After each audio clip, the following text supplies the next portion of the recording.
Yay-Z, you know the chop. Ayazahab. Badness no sir. Let me tell you how the badness steer. Dopey bad fly when the Glock display. Tell a boy say no try box this face. Back switch face. You know how your blood clot casket stay, boy. You must see one back this spray. When the map stick raise that big straight. Shot misplaced. The key them in your head stop misbehaved. Crack his face. The key never tell us we lock this place. Which locksmith anyway watch this place. War with them funny like plastic plate. Hey, we don't play around. When you see the UPK around, we bring the fucking AK around. AR-15s and AR rounds. We don't play around. When you see the UPK around, we bring the fucking AK around. AR-15s and AR rounds. We no take drape up. We no take bait up, we no stay up. And when the next day come, we no change up. My heart them bad as them wake up. Take care boss boy, head top shake up. So tell a pussy well don't violate us. No care where you status, where you take up. Every man a killer till miss a dead face you straight up. Great stuff, one Westling bigger than NATO. Man we boss it to NATO. Only man we afraid that are the creator, the maker. Hey, we don't play around. When you see the UPK around, we bring the fucking AK around. AR-15s and AR rounds. We don't play around. When you see the UPK around, we bring the fucking AK around. AR-15 and AR rounds. AR-15s and AR rounds. AR-15s and let me tell you how the badness steer. Dopey bad fly when the Glock display. Tell a boy say no try box this face. Back switch face. You know how your blood clot casket stay, boy. You must see one Baptist spray. When the map stick raise that lick straight. Shot misplaced. The teeth them in your head stop misbehaved. Crack his face. The key never tell us we lock this place. Which locksmith anyway watch this space. War with them funny like plastic plate. We don't play around. When you see the UPK around, we bring the fucking AK around. AR-15s and AR rounds.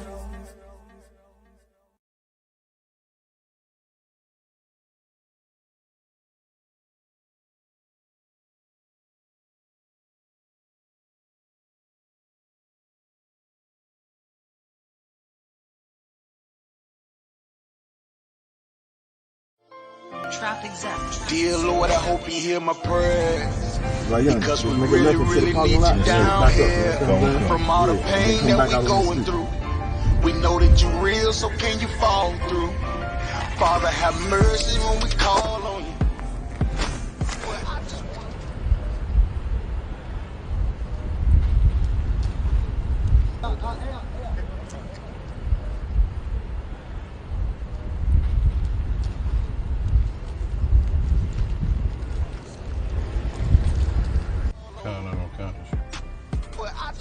How far you say you? About 5 minutes. I raise my children up to say the same shit. Dear Lord, I hope you hear my prayers. Because we really, really need you down here. From all the pain that we going through, we know that you're real, so can you fall through? Father, have mercy when we call on you. But I just wanna fall on you. To show the devils you ain't nothing to play with. I raise my children up to say the same shit.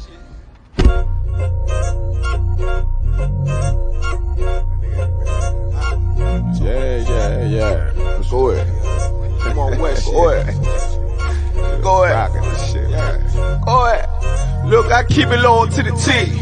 UBK play for keeps. Ain't shit sweet. Got soldiers on deck and my youngin' did a sweep. This a whole nother way. Tell him get the fuck off the beach. I'm in the field with the cleats. He ain't one of us here breach. Nigga, come through all black gully jack, man. All them niggas gon' retreat. Come through all black gully jack, man. All them niggas gon' retreat. I'm in the field with the cleats. He ain't one of us here breach. Come through all black gully jack, man. All them niggas gon' retreat, man.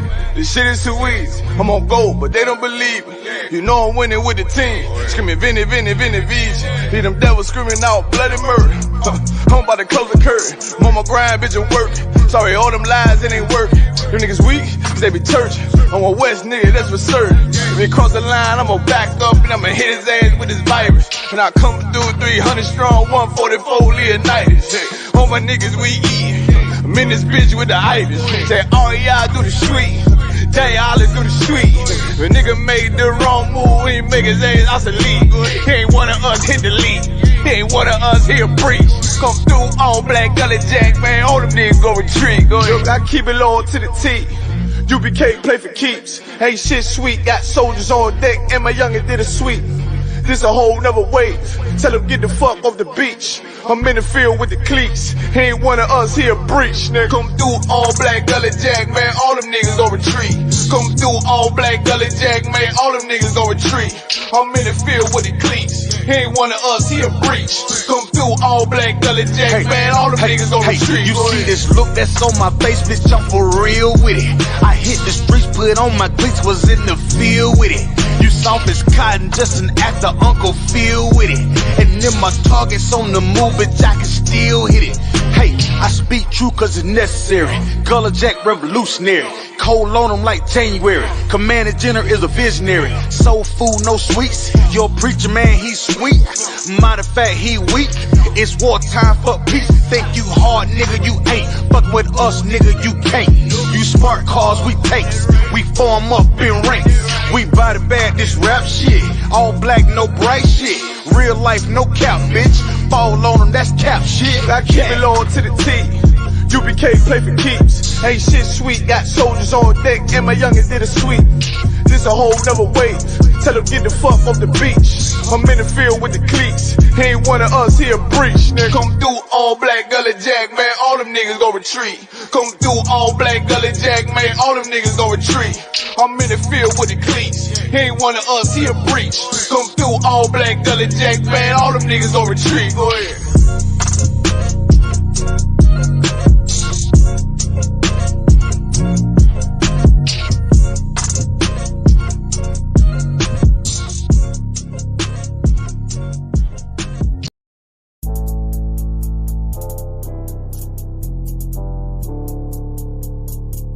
According to God, the white man is the devil. See, I've been in here for a little minute. You know what I'm saying? And I see niggas, they like to talk a lot. They like to claim leadership. They like to claim this and that. You know what I'm saying?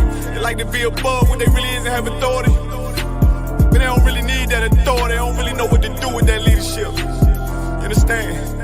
You hold hands with this white man. Need to stop and ask you to give a damn what you talk about. Don't give a fuck what you believe, nigga. Gotta stand up to serve my God. We don't pray on our knees, nigga. Yeah. See, everybody ain't with all that peace talk. Everybody ain't with all that bygone be. Boy, ask you to stop and ask you to prop. It's about to get serious.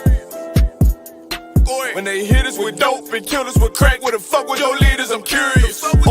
He cashed out on your blood, traded you in and bought a new biz. Ask you the prophets, I tell you the scheme. If you don't wake up, you gon' die in your dreams. I tell you once, won't tell you no more. I swear these crackers try to kill us slow. Just spoke to a nigga and fed he up for parole because of the COVID. It feel like the host in this world that don't go together. Know that it's gold in the ghetto. I'm in the city blazing with my niggas. Just told the devil the score never settle. Yeah, see the prophets. I'm tired of these niggas keep talking about, you know, you respect my religion, I respect your religion. Boy, your ass need to stop and ask you the prophets. You know, like we all come together. Cause you know, they say God so loved the world. God so loved the world, and know boy, your ass need to stop and ask you the prophets. Don't give a damn what you talk about. Don't give a fuck what you believe, nigga. Gotta stand up to serve my God. We don't pray on our knees, nigga. Yeah. Hey, gentlemen, young, we don't pray on our knees, nigga. Gotta stand up. You know what I'm saying? Boy, your ass need to stop and ask you to I won't step, I'm solid for show. To the fake niggas, stay silent, I got it, let's go. I ain't taking no loss, ain't no talking when we got the flow. Ain't no peace, just play with your own. I'ma be loyal to the right arm. Tell him we can't keep it slate. And I can never let bygone be bygone. Got your baby mother on high. Got your baby pass through the fire. Ask you the prophets, that baby soul belong to the Lord. How dare you abort it? Devil will failure, bitch, I can afford it. I prepare slaughter, you bring me my water. Push your leaders weak, let them lies slip through their teeth. They ass need to stop and ask you the prophets. just the reality, Christians. I'm sorry to hurt your feelings. I know your pastor lied to you every Sunday for 30 years, but that's what the church is for, lying. That's why they exist, to lie the money out of your pockets. Boy, your ass need to stop it, ass need to give a damn what you talk about. Don't give a fuck what you believe, nigga. Gotta stand up to serve my God. We'll pray on our knees, nigga. We'll pray on our knees, nigga. Gotta stand up to serve my God. We'll pray on our knees, nigga. ISUPK presents Ask Ye the Prophets weekly podcast.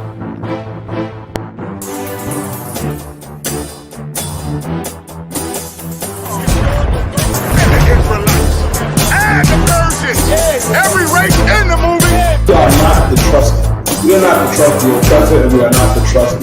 Send in your questions to askyetheprophets@gmail.com or Ask Ye the Prophets on Facebook. And your questions will be answered live every Wednesday, 11 a.m. Eastern Standard Time. Shalom. He's speaking of his Lord.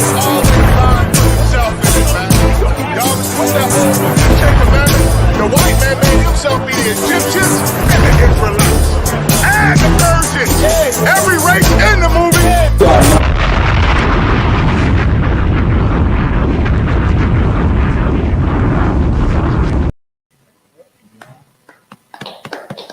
Most High in Christ, Most High in Christ.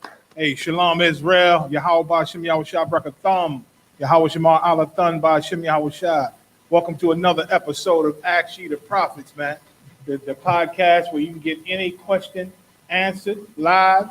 You can get any thought, any vision you had, any dream you had, you can get interpreted. Just send them on in. AskYeTheProphets@gmail.com or DM us at Ask Ye the Prophets on Facebook. And we'll go into it, man, and explain what you saw. You confused. You don't know what it meant.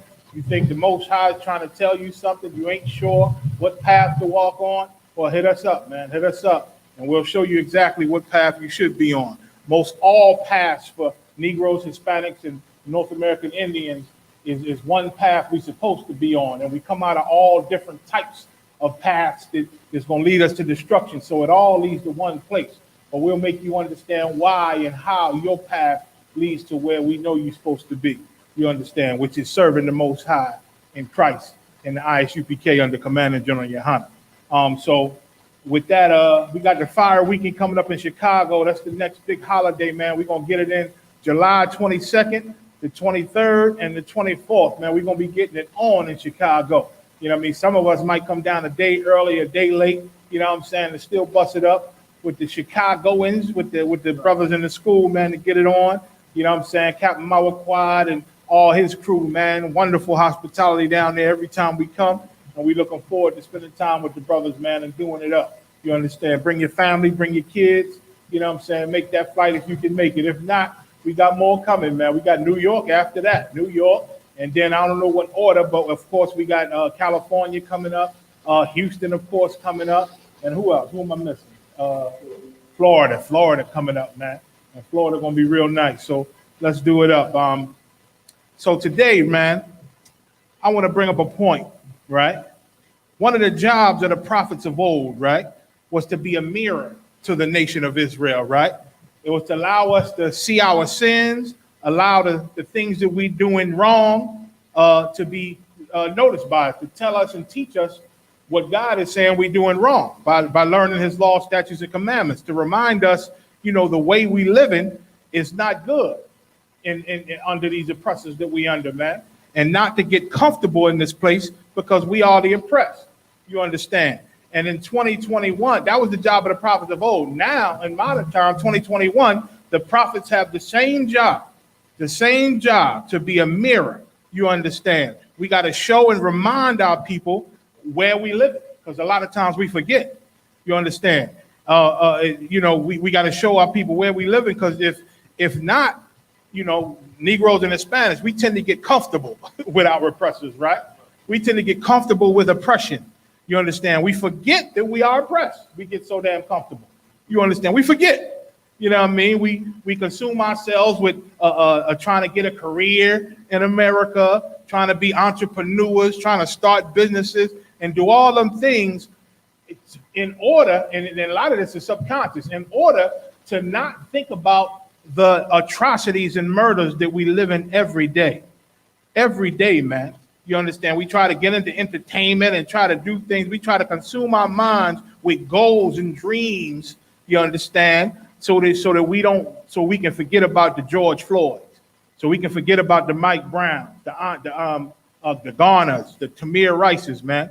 You understand? We try to consume ourselves with prosperity and getting ahead in America while we die every day, man, because we're powerless. And because we're powerless, we do these things and try to forget about being oppressed. We try to forget and ignore the fact that we are powerless, man. And that's why a lot of our people turn to drugs, because drugs is the easiest and perfect way to just forget about your reality. It takes you in la la land, but it also destroys you at the same time because you're angering the Most High. You understand? You angering him. You understand? Well, the prophets of the Most High, we back, brothers. We back, brothers. We back, sisters. You understand? Like the Lord prophesied. Christ said, you know, in the last times, he ain't gonna lose nothing. He gonna get back everything that the Father gave him, man. And he got it back, man. The disciples, the ones that followed and believed in him, back on the earth today, man. Back on the earth today. But at the same time, those same Pharisees and Sadducees, them demons are back also.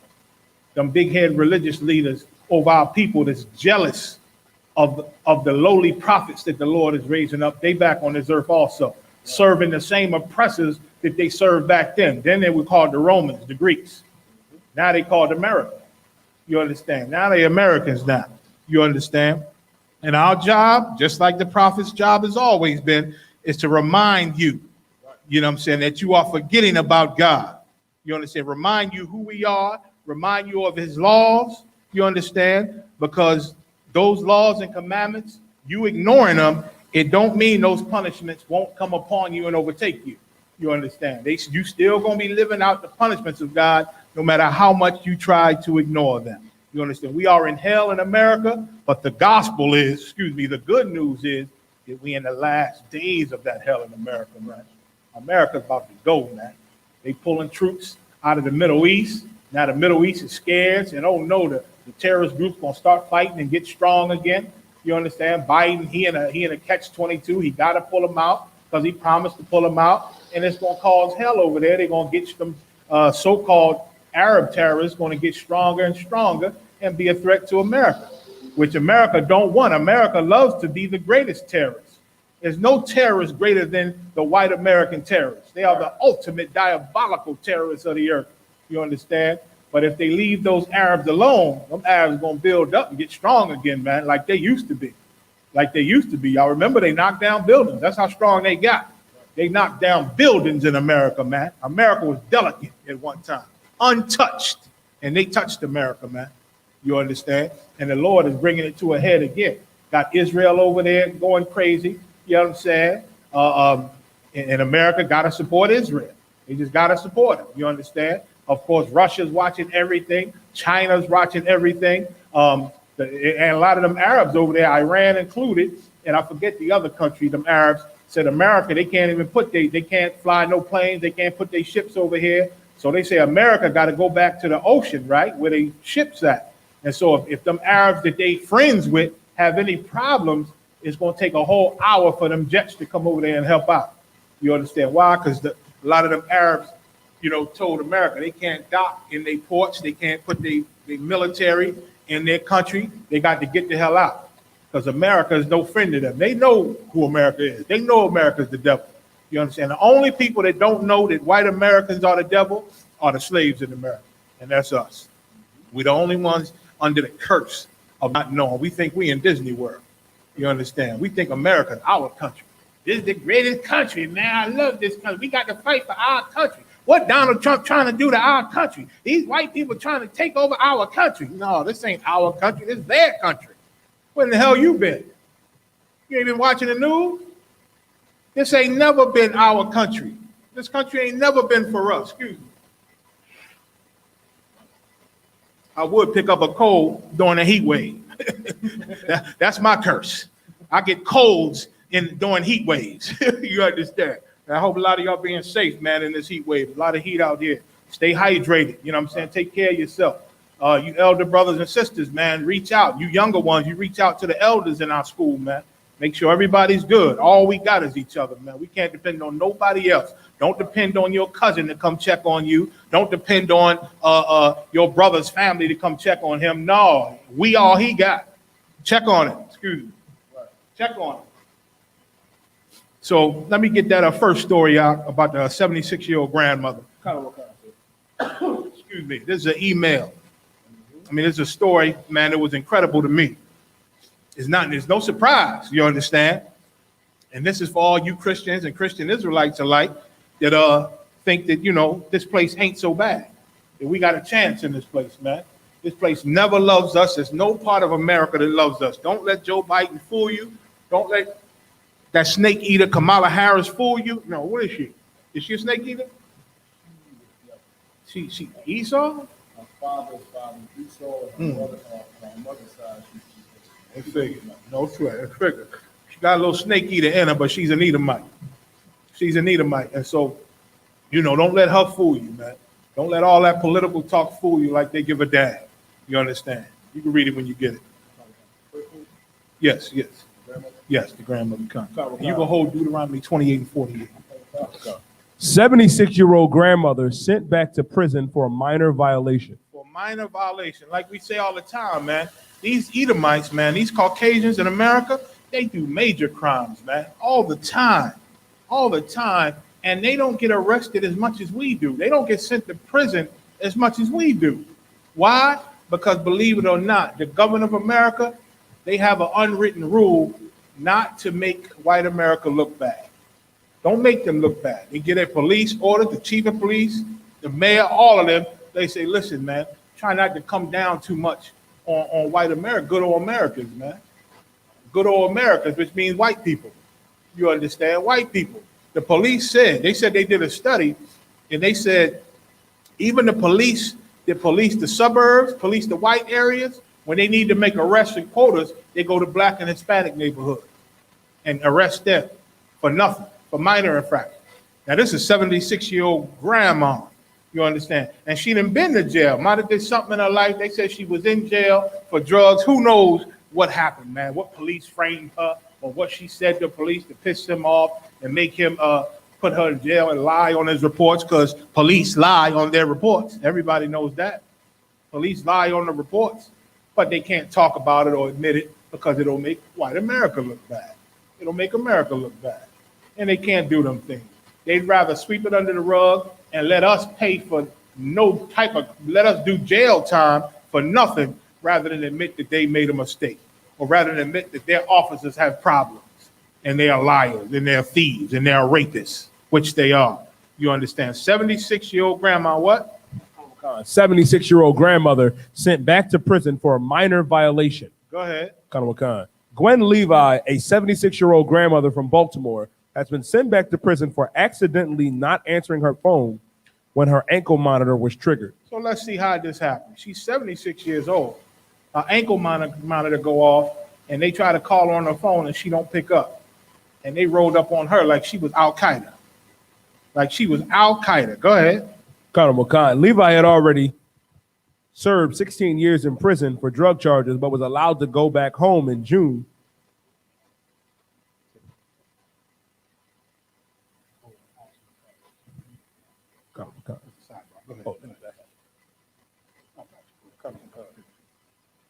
It says Levi had already served 16 years in prison for drug charges, but was allowed to go home in June 2020 to finish her 24-year sentence in home confinement. She got 24 years. So in 2020, she was allowed to go home. She's an old damn lady. You know what I'm saying? Probably in there, probably over a lie, most likely. Most black people are in prison over lies from white people, lies from white cops. Getting framed, lying on a report, stop resisting, all the lies they tell on us, man. But she was freed in 2020. They gave her an ankle monitor because she still had time to finish. They wanted to finish that with the monitor on. Go ahead. Last week, she attended a computer word processing class nearby. So she trying to do a little better. She know this is a new world, new technology. She's 76 years old. She trying to learn and understand this technology, learning about computers, learning how to deal with them, trying to do a little better. You know what I'm saying? It ain't like she's sitting down plotting to take down the damn Capitol building. She ain't plotting to take down the Capitol building. She learning about computers in an old ass age, trying to be, so she can get by in this goddamn technical world. Right. Go ahead. Halfway, you probably understand the goddamn monitor on her ankle. Go ahead. Right. And completely lost track of time, perhaps because of her age. Yeah, perhaps because of her age. If it was an Edomite, they would put kicking gloves. Come on, Betsy. Come on. You know when we call, you got to be there. You know what? We'll just call a few times. But once you get in, when you see you get in late, Betsy, you have to call us. You have to call us. We'll give you 24 hours, 48 hours, Betsy. And we don't hear from you by then we got to come ask you what happened. We got to come ask you what, Betsy, we didn't hear from you in 2 days. What's going on? That's how they treat Caucasians. They treat them like they're human, like they could have made a mistake. Like, let's not roll on her like she's a goddamn terrorist bomber. You understand? Let's ask her what happened. What, Betsy, it's been a whole week. You've been missing for a whole week. Where did you get it? Oh, I forgot I got this thing on my ankle. I took a trip with my son. He had a corporate meeting. I was in Jamaica the whole week. I forgot about the check-in. Oh, well, come on, Betsy. You can't do this. They're going to have my head for this. All right, you take it easy. And that's how they treat white people, with beauty and love and care and tenderness. Not us. She lost track of time in her computer class, 76 years old. And what happened? Oh, my God. Her ankle monitor triggered, and when the authorities tried to call her, she didn't answer because she was still in class. So they trying to call her. Her monitor went off. They trying to call her, but she's in class. Go ahead.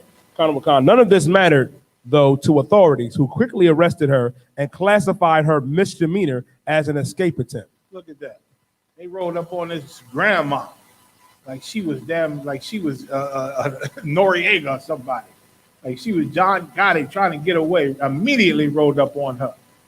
That phone ain't answered. They was in their trucks, man. Yoo-hoo, let's go get her, boys.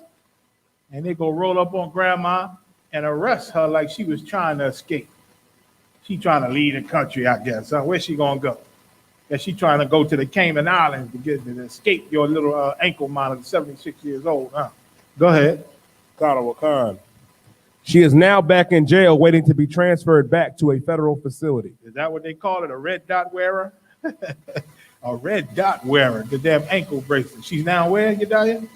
Khan, in jail, waiting to be transferred back to a federal facility. So now they arrested her, and she about to be transferred back to the federal facility, man. 76 years old. These people could care less about us, huh?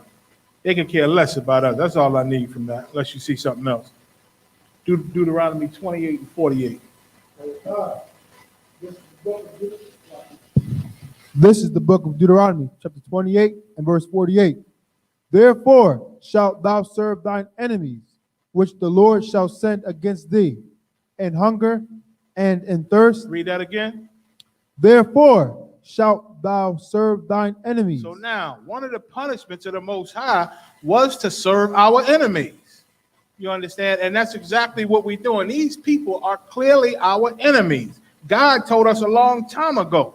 They are your enemies. These are not our friends. These are not your co-workers. These are not your neighbors. These are not your pals. You know, these are clearly your enemies. It's just that in this hell, being a slave in America, we have to work with our enemies. We have to report to our enemies because they're our bosses and our managers and our supervisors. You know, we have to be professional with our enemies. You understand? We have to talk kind to our enemies in America. Why? Because they have all the power. They have all the power for now. So show them their respect in their kingdom, man, so that it can go well with thee. You understand? We are to, one of our punishment was to serve them. Go ahead. Which the Lord shall send against thee. And listen, the Lord sent them against us. How? By turning his back on us, man. Once upon a time, the Lord protected us. But this scripture here is going to our punishments. It's talking about the punishments. If we disobeyed the Most High, we would serve our enemies, man. And the Lord was going to send them against us. How? By turning his protection away from us.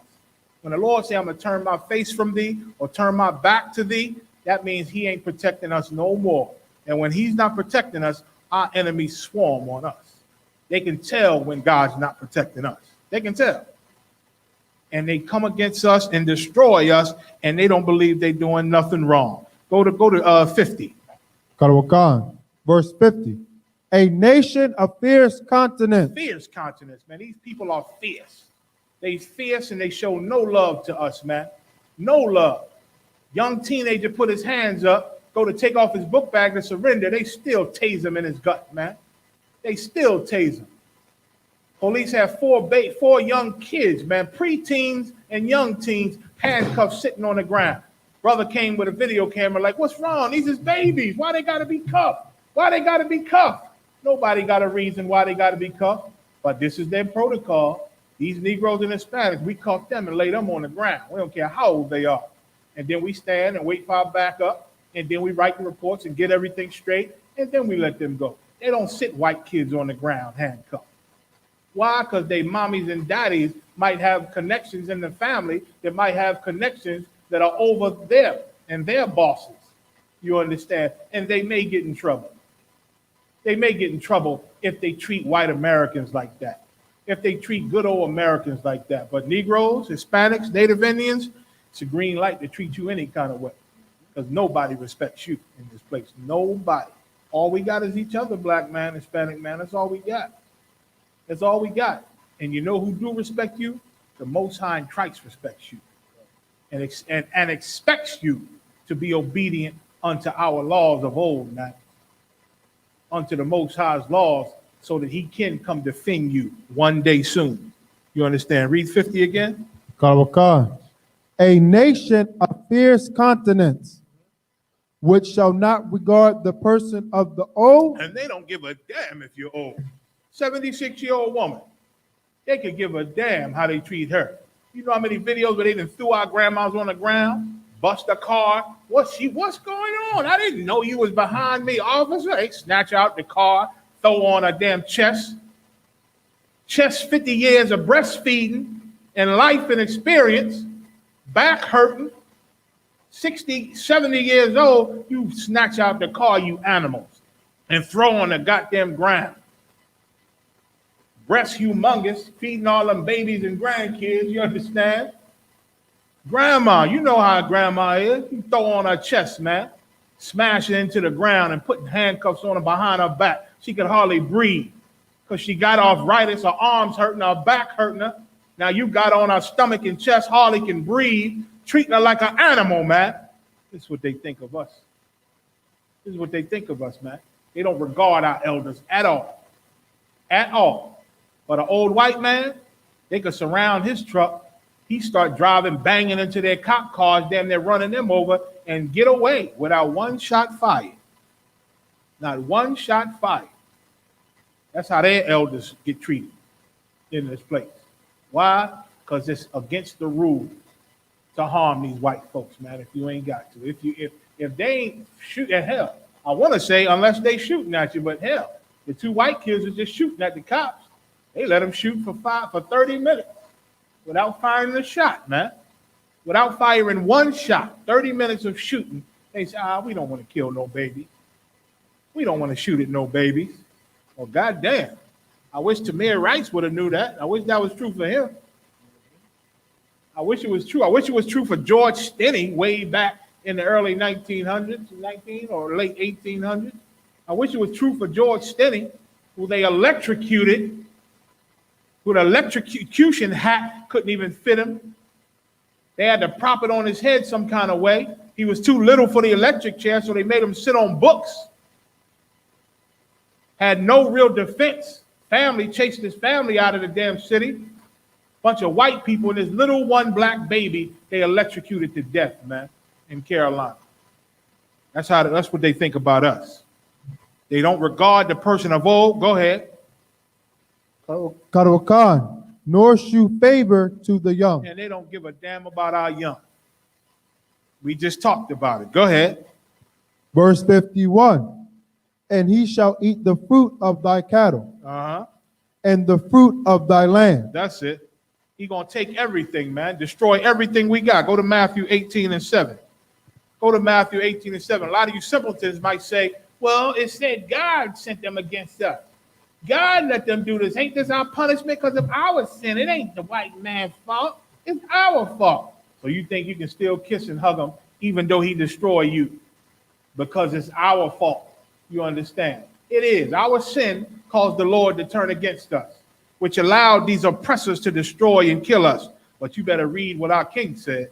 Matthew 18 and 7. This is the book of Matthew, chapter 18 and verse 7. Woe unto the world because of offenses. Woe unto the world. Destruction is coming to this world because of offenses, and the white man is an offender.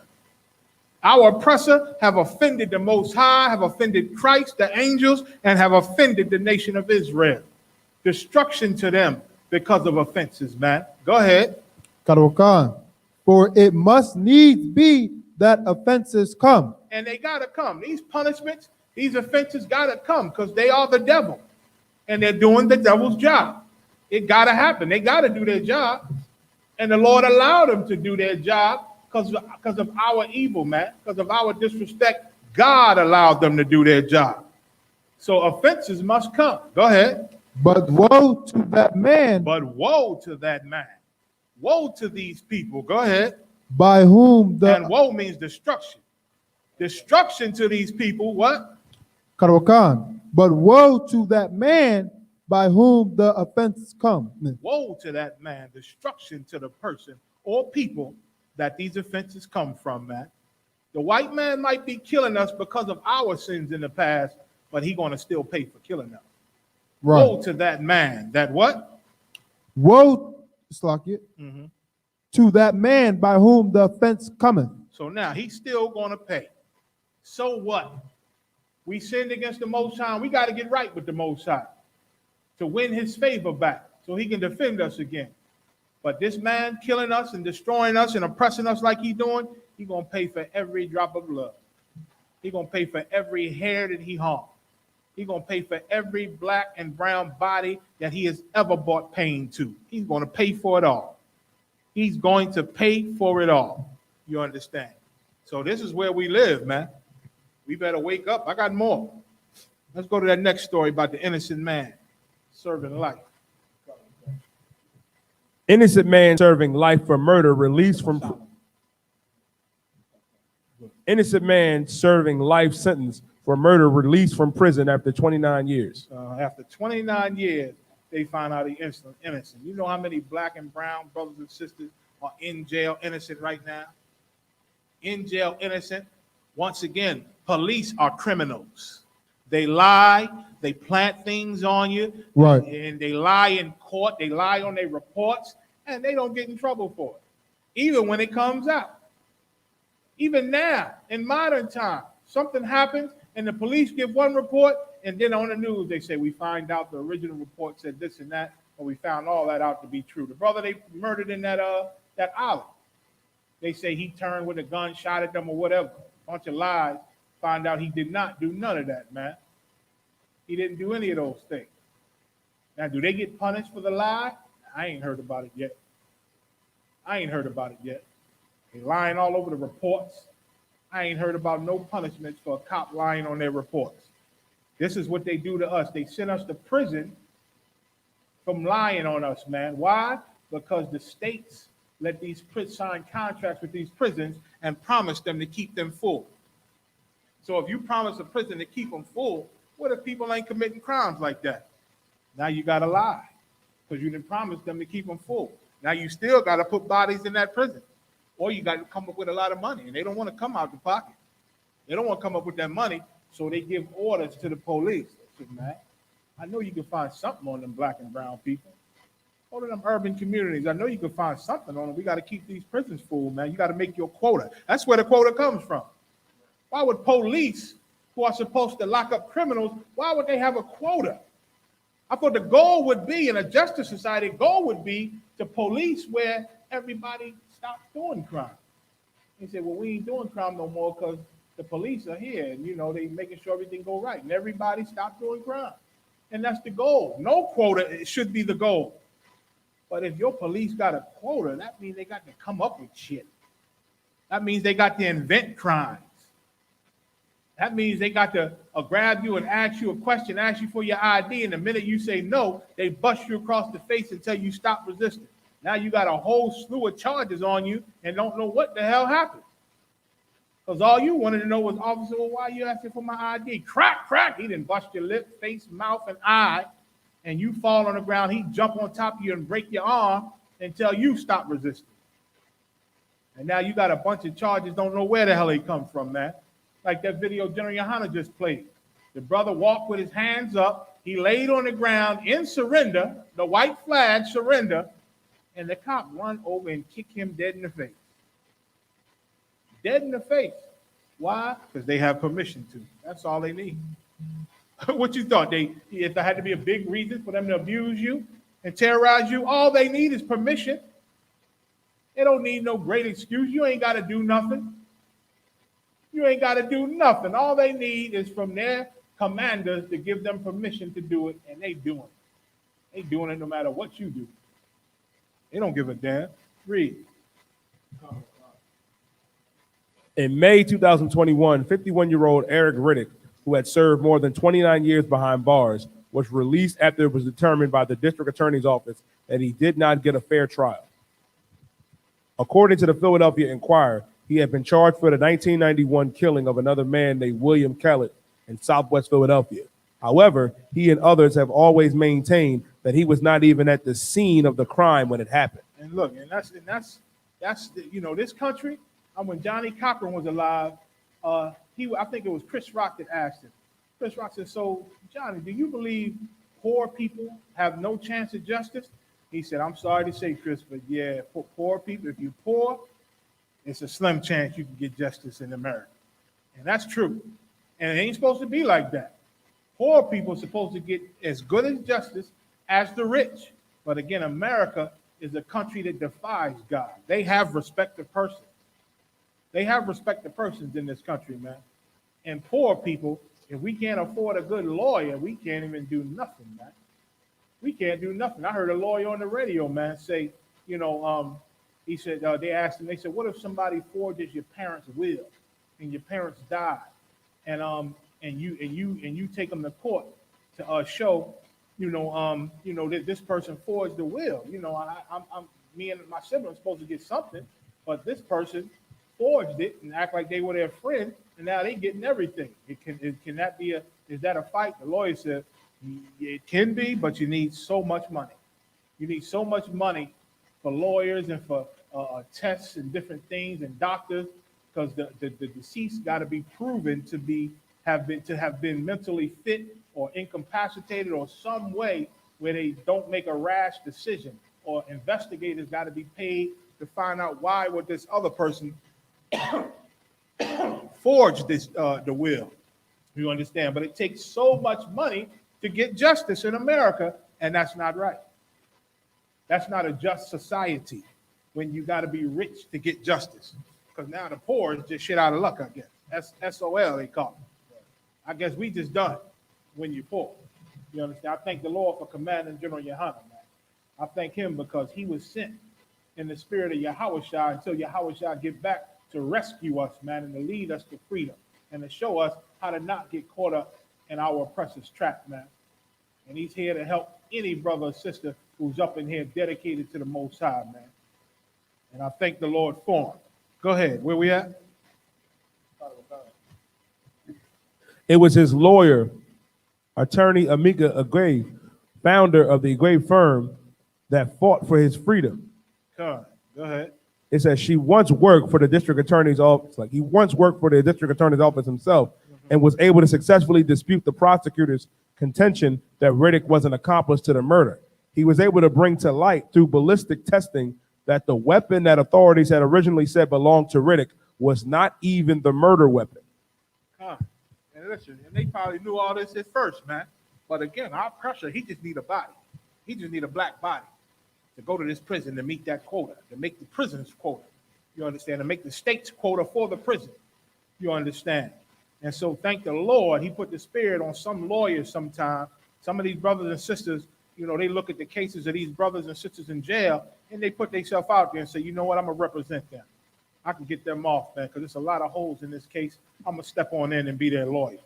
There's a lot of lawyers that do that, man, and I thank the Lord for them, man, to go out their way to try to help defend a brother or sister, man, and get them out of this beast's cage, to get them out of our oppressor's cage.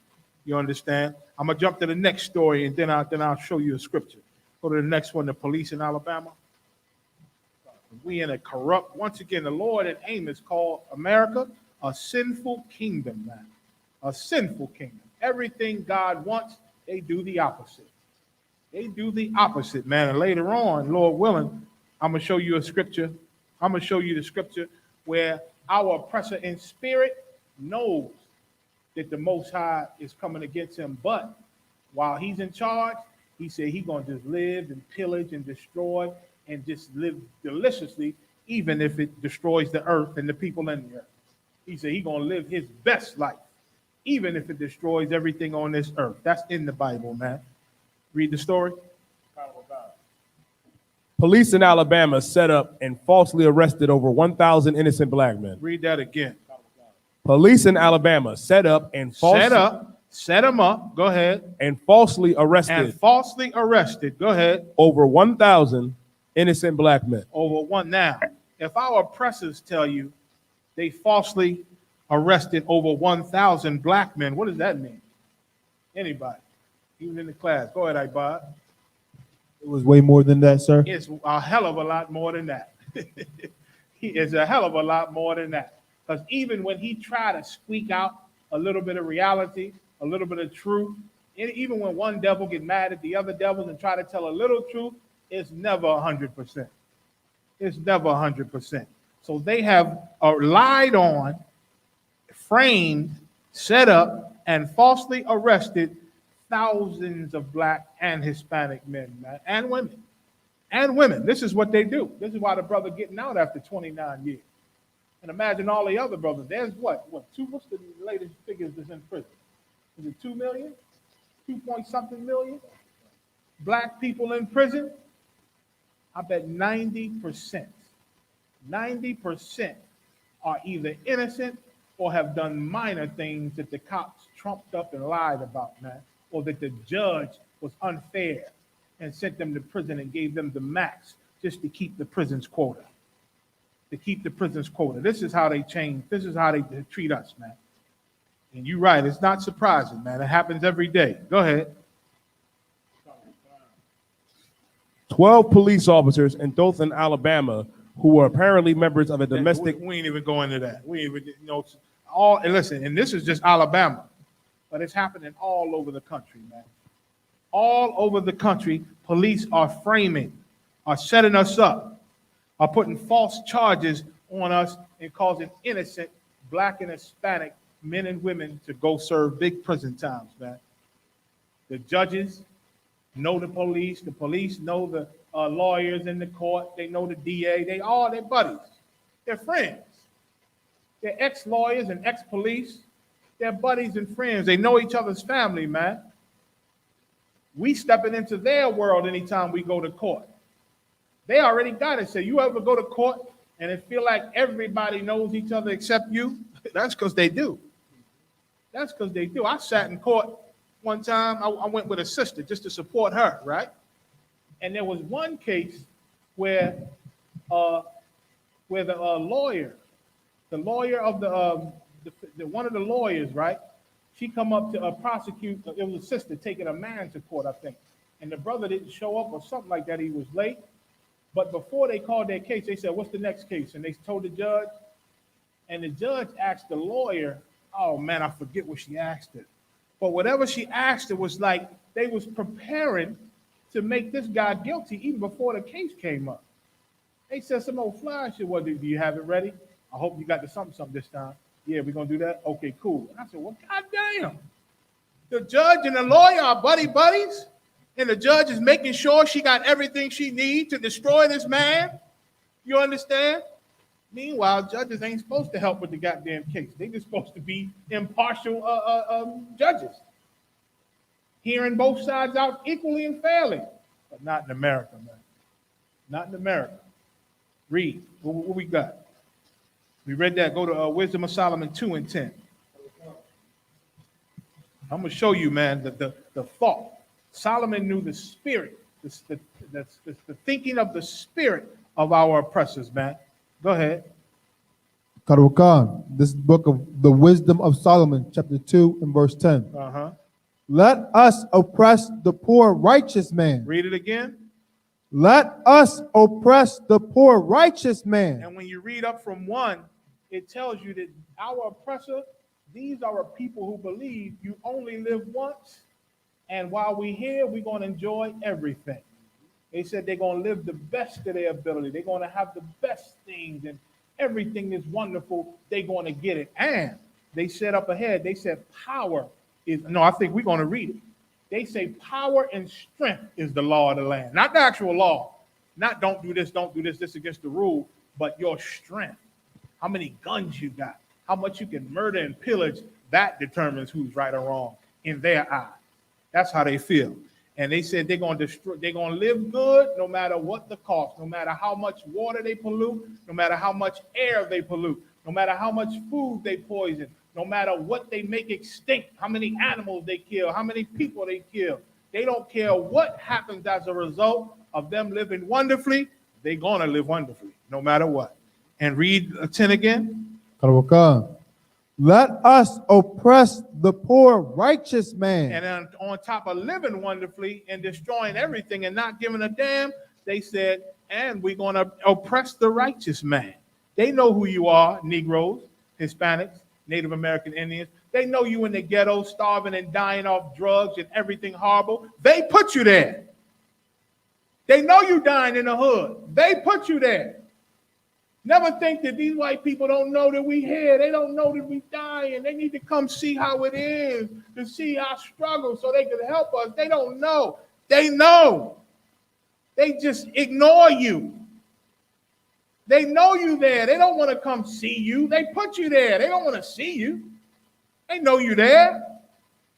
But the church make us fool ourselves, man. The church make us believe that they can be as compassionate as we are when we see these horrors, man. They are not. They cause you to live this way. They put you there. You understand? And they say, let us oppress the poor righteous man. Go ahead. And righteous because every Negro and Hispanic in the hood destroyed off drugs or whatever else, you're supposed to be the righteous. You come from the righteous seed. So even though you follow your oppressor and you sin and get high every day, you are still the righteous seed. And they say, let's oppress them. Go ahead. Let us not spare the widow. Let's not spare the widow, man. We ain't going to give a damn about their women, their poor women, their widowed women. Go ahead. Karawakan, nor reverence the ancient gray hairs of the age. Nor reverence or have respect for the ancient gray hairs of the age. They showed you that with the 76-year-old woman they just put back in prison for nothing. They show you that when they pull our grandmamas out the car and throw them on the goddamn pavement and handcuff them, man. They show us every day they have no regard for our elders or our young. Go ahead. Verse 11. Let our strength be the law of justice. Y'all better listen to what the Bible is saying here, man. Say that again, Let our strength be the law of justice. This white man, this oppressor, this oppressing us in America, he truly believes and knows that his strength is the law of justice. The law of justice ain't thou shalt not murder or don't steal or don't cross the street. It don't jaywalk and don't speed, don't go above 80 miles an hour. That ain't the law in his mind. Don't embezzle. Don't be corrupt. That ain't the law in his mind. Donald Trump showed us that. You don't give a damn about none of them laws. Donald Trump understands one thing. His strength is the law of justice. And he showed the world. He said, my strength is the law. Kiss my ass. I don't care how many times you impeach me. Who gives a damn? I'm going to take money. I ain't going to shut down none of my business. Remember, he was supposed to close all his businesses, give them to his kids when he became president because it was against the protocol being a president. He wasn't supposed to make deals with foreigners and make money. None of them senators under him was supposed to, but they all was getting rich fist over hand, man. And ain't none of them in jail right now. All this time, take this long to put a devil in jail? Boy, they living a good life, man. He said that his strength is the law of justice. Go ahead.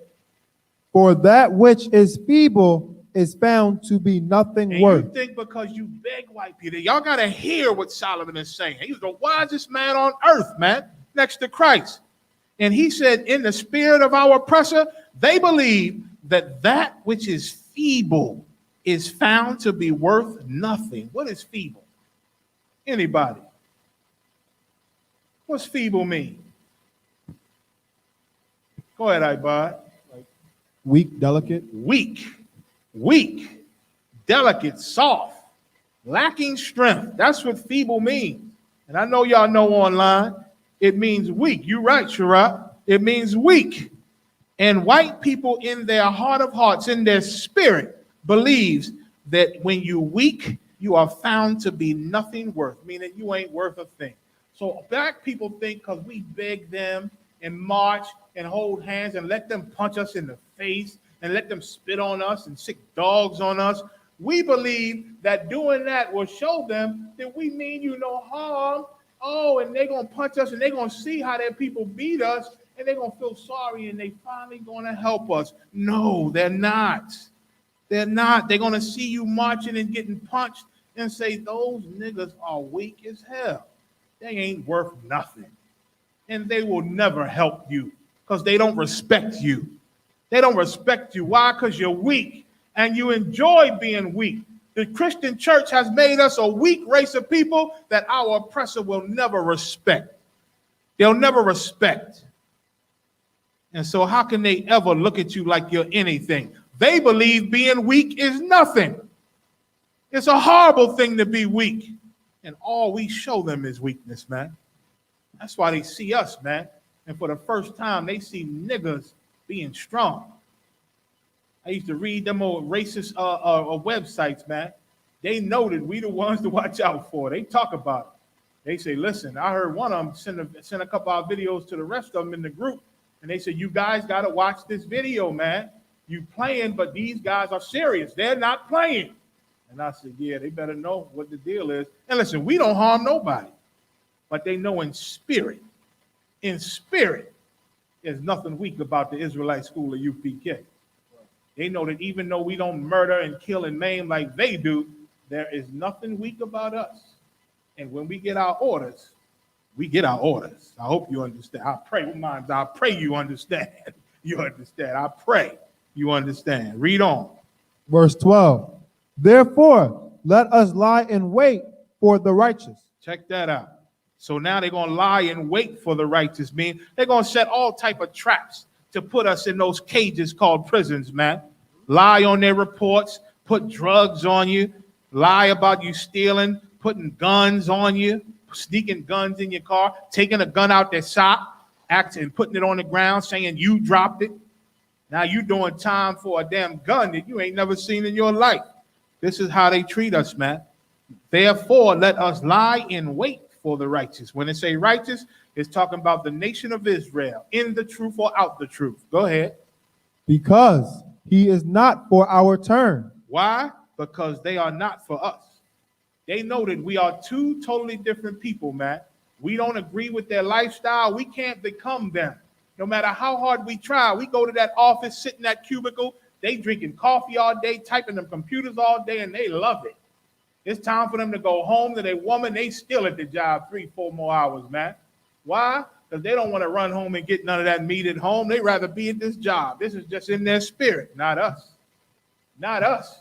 We get off at 12 o'clock. We looking at the watch. Damn, time ain't coming fast enough. No, I don't want no more damn coffee.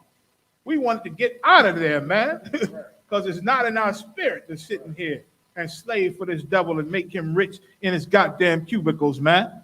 It's not in our spirit. We are not like them. And they know that we are not like them and that we don't like them deep down. That's why they said, because he is not for our turn. Meaning these Negroes and Hispanics, they don't really support us. They don't like being with us and working with us. Read.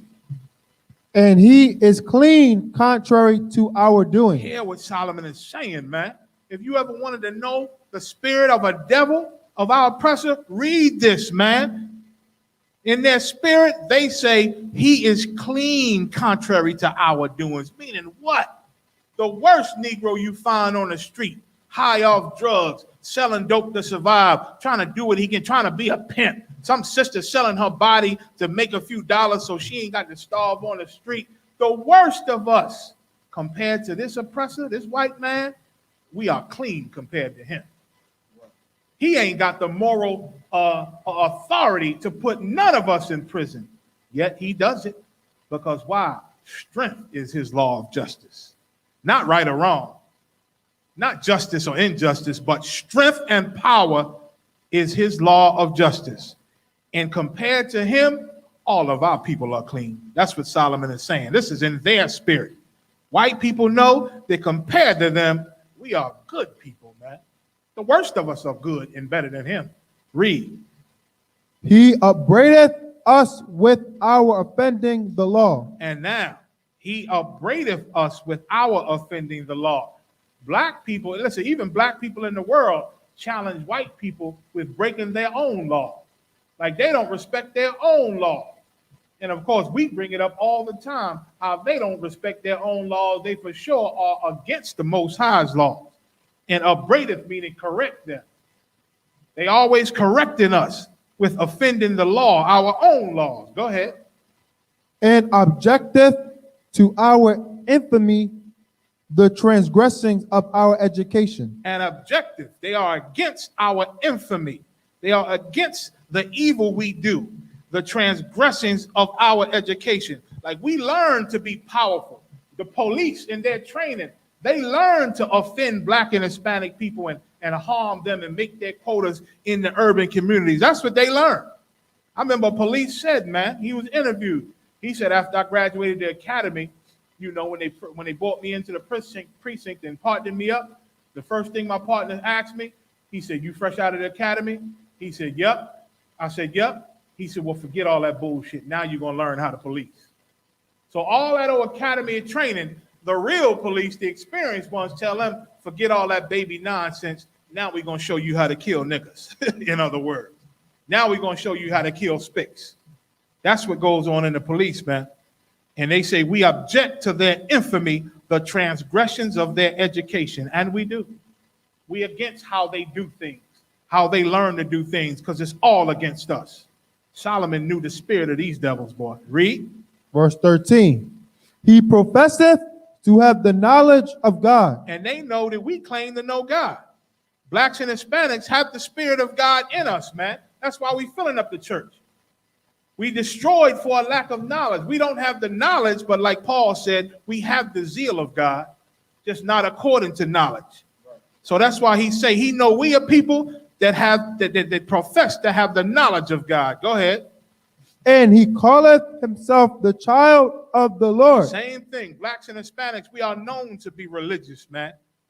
Even though most of us follow the wrong God, because that's what our oppressor gives us. They know we're religious. So they feed us all type of false gods to follow up in Islam.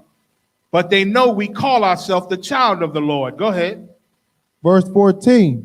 He was made to reprove our thoughts. And they know we were made to reprove their thoughts. And they're right. They're right. We were put on this earth to be the vessels of honor. They were made to be the vessels of dishonor, like the book of Romans 9th chapter says, man. We were made to be a mirror to the world, including these devils, man. Read. Verse 15. He is grievous. Now listen to what this devil's saying. This is Solomon, knowing the spirit of our oppressor. Read it again, 15. He is grievous unto us, even to behold. It grieves them to even look at us. It angers them to even look at us, because we remind them of everything they are. We remind them of slavery, all the evil that they've done, even though they want to be looked at as the righteous. They want to be looked at as the good folks, the hero in white. They want to be looked at as that. But they can't, because when they see us, all the truth is here. when they see how we living. They did it and they know it. And they see it, and just looking at us reminds us of it. That's why they don't want to touch critical race theory. They don't want to touch it, man. Even that old he, she, Bruce Caitlin. Oh, Bruce Caitlin, the he, she. She said if she won office, she gonna fight against critical race theory, because even she looks at us and can't stand us. That damn OJ that threw so much rod up in his woman, I can halfway dig it. But he ain't no different from none of these other oppressors, man. He ain't no different from none of them. It said, what? He is grievous unto us to even behold. They look at blacks and Hispanics and see all the strength that they wish they could be. All the inner spiritual strength that they wish they could have. That they don't have, so they just say, we'll rely on physical strength. We got the guns, the bombs, we make the laws, we got the power, so that's what we're going to use. If we can't be spiritually strong, we're going to be physically strong. Because strength is our law of justice. Remember, he said that. Read on. For his life is not like other men's. Because they are totally different from us. This is what our oppressor says about us. His life is not like other men's life. He don't live like us. He don't like the things that we like. He don't appreciate the things that we appreciate. We two different people. Go ahead. His ways. And that's biblical too. Go ahead. His ways are of another fashion. Like his ways are of another fashion. Why won't these black people conform? Why won't Hispanics conform? Why don't they just do what the police tell them? Why when the police pull them over, they don't just comply? Why? Why they always got to argue? Why they always got to ask why the officer's stopping them? Why you want my ID? Why they always got to talk about their rights? Because we are people that deep down in our spirit, we know when we being emasculated. We know when you're trying to play us and take our manhood. And that's what you police do. That's what you do. And some brothers just don't have it in them to pretend and to discipline themselves. It's a lack of discipline, but they don't have it in them to just allow you to emasculate them in no kind of way. They want to handle it now instead of handling it in court like they're supposed to. You understand? Read. What was the last line you just read? 15, sir. Read it at the last line again. Oh, the last line. His ways are of another fashion. Like those people are totally different from us. Go ahead. Verse 16. We are esteemed of him as counterfeits. As fakes. Blacks and Hispanics look at white people like they're a bunch of fakes. We know the politicians lie. We know the police lie. We know the damn judges lie. We know they are all corrupt. That's why we call them the devil. And so they know that we esteem them as counterfeits, as fakes, as liars. Gad said, paleface speak with a forked tongue, man. We all know they lie. They lie. That's why we wanted to get cameras so everybody could see the truth. And even with the cameras, they lie. And even with the cameras, their people try to believe them because they believe the lie. They want to believe the lie. Why? Because when they look at us, they are grieved also by looking at us. And they hate for us to be right over their white brothers and sisters. And so they take their side. Even though everybody know they lie. Everybody know it's false. Everybody know that these white people are lying on us. White people will still side with their liars just because it's their people. And they can't stand us. Read. This is why all these things happen. This is why our black grandmamas get thrown on the ground. This is why our elders get abused. This is why our children get murdered. This is why they murder our sons and fathers every day. This is why Sandra Bland get murdered. This is why they shot up, what's the sister, shot up in our house and shot her in her own bed, Breonna Taylor. You understand? This is why all these things occur, because when they see us, they can't stand us. And even when they do evil against us, their people side with them just because they hate us too. Go ahead. You want to say something? Yeah, if I could, General, what you bringing out is just so heavy. And to show you how much of the oppressor is the devil that the Bible speaks of, we all saw George Floyd get murdered on Live 95, on Facebook Live, and on Twitter. We saw him be murdered by Derek Chauvin. And Derek Chauvin went to court and told us that George Floyd died of a drug overdose. And you have devils to this day that are still believing that when we saw our brother get murdered. Salakia, sir. Gun. And going so far as to bring in experts on while he was on that ground, he was breathing the exhaust from the car. Or the drugs that was in him was toxic and mixed with the exhaust from the car, or mixed with his stress, or made his bad heart be even worse. It wasn't him not being able to breathe for 9+ minutes. It was his heart and other things when the world saw the murder. But again, the devil still sides with the devil, because why? That's how much they hate us. They said, let us oppress the poor righteous man. They said, it is grievous for us to even behold them. You understand? Read on. We are esteemed as counterfeits. Go ahead. He abstaineth from our ways as from filthiness. He abstaineth. All the blacks and Hispanics didn't know better. We don't do what white people do. We don't do what our oppressors do. Our oppressor, they eat anything. You lift up a rock in the damn jungle. Anything that's under that rock crawling, they take it and taste it. They taste it. Who has that kind of mind but this oppressor?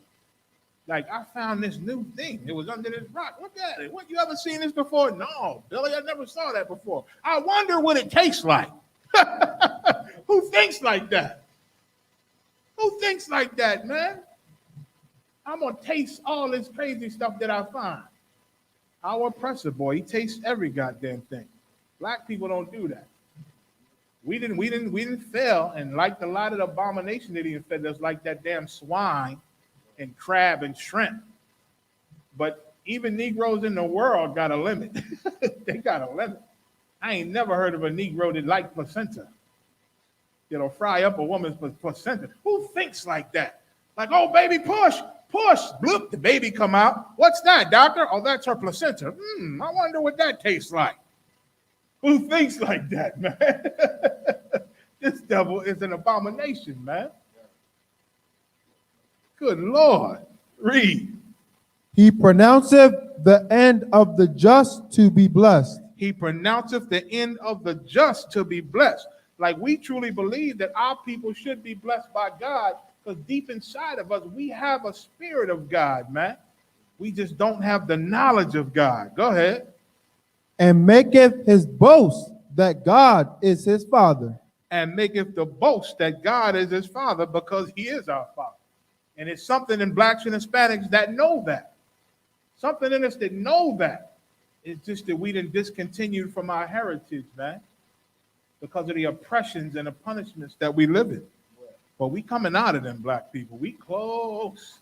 Hispanic people, man. We are close, Native Indian people. We are close to receiving the justice that is so overdue. It's so overdue. We close to it. That's why I say to put down your sword, anybody. You are a fool. You is a fool. I'm going to speak like that. You put down your sword in these last days, you is a goddamn fool. You sisters want to go back in the world and be whores and drug addicts and do the things you do, you is a goddamn fool. Go ahead. You gonna say something like that? No sweat. You was a fool, man. We boast that God is our Father. Read. Karawakan. Verse 17. Let us see if his words Oh, be. my Lord. The brother Adonijah said he know a cat from GOCC that 8%. I think that's Rakashiyah and them, right? Oh, Rakashiyah done fell hard, man. He used to be in the UPK. He was one of my early mentors, man. Was good at them scriptures and everything, but greed and silliness chased his ass out of the truth, man. I saw his fall, and I felt sad. I might have cried for the brother, man, over them years, man, because he fell so hard and was so shameful and so feminine after he left. Congregation having councils, women in the council, arguing with them in their own council. It was shameful. I thought the sister was in charge of the goddamn council. She might have been the general, the way she was talking in their council, and they played the video. I couldn't believe I was seeing their video. You understand? Of a sister checking them in the council. You understand? Wearing that all white like they so pure when They just as feminine as can be, man. And they eating placenta. I wouldn't be surprised if they eating pork and every goddamn thing else, man. I think they be going to Africa too, right? Getting some of that Hamite money. Esau in the congregation. That ain't no surprise. Probably think he Ephraim. Probably think he Judah. Esau. I'm from the tribe of Edom. They got the tribe of Edom as one of the tribes. They got the 13th tribe up in GOCC. Hey, listen, man. Lord willing, they get it right. Lord have mercy on them. Moving on. Go ahead. Let us see if his words be true. Let's see if his words be true. This is what our oppressor said. He think he the child of God. He think he righteous. He hate our lifestyle and all the things that we do. Let us see if he right or wrong. Go ahead. That's what the white man say. Let's see if blacks and Hispanics are right or wrong. They the children of God. Let's see. Go ahead. And let us prove what shall happen in the end of him. And that's a challenge to God. It's not just a challenge to us. It's a challenge to the Most High. Let's see if his words be true. If that God that's his father is really his father and give a damn. Let's prove what shall happen in the end of him when we put our guns to him. Go ahead. Verse 18. For if the just man be the son of God. For if these blacks and Hispanics, these men and women is born to be the just, is born to be the righteous, if they are truly the son of God, go ahead. He will help him. God will help him. Right? Go ahead. And deliver him from the hand of his enemies. That's a direct challenge to the Most High. Let's see if they are the son of God. Let's see what God gonna do when we put the guns to him. Let's see if he gonna deliver him from the hand of his enemies, which are us. That's what white people say. That's what our oppressors say. Let's see if God gonna save him from us. And that's why they build weapons. They building weapons in outer space because they know Christ is coming from the sky.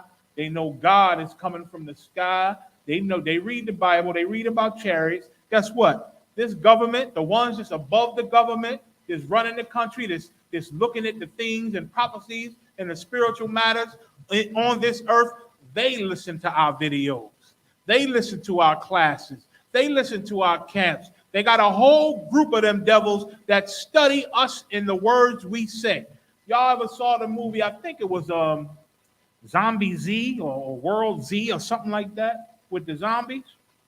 And in that movie, Amalek, right, his government had a team of people, right, that look throughout the earth about prophecies and see what's going on and see what different religious groups are saying.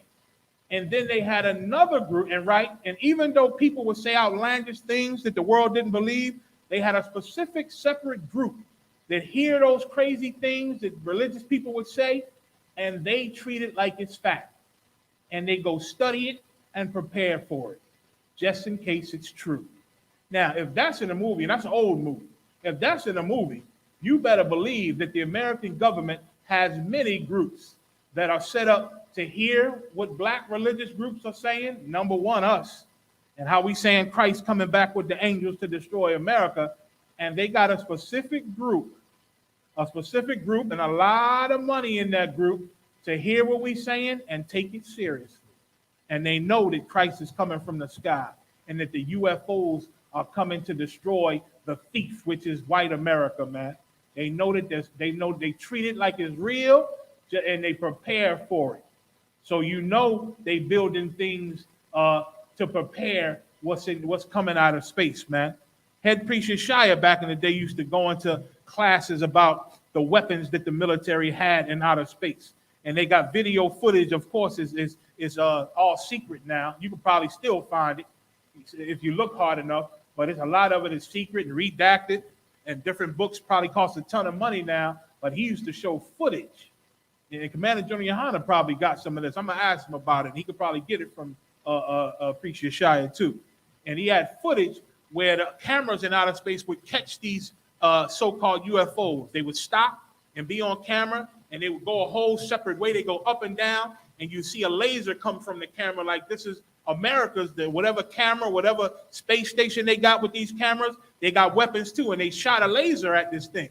And this thing just moved over, and they shot at it again, and it moved over again. They shot at it, and it moved, then they stand, and then it's gone. And and that's a lot of that footage he used to bring out because they know these things exist and they don't know what it is.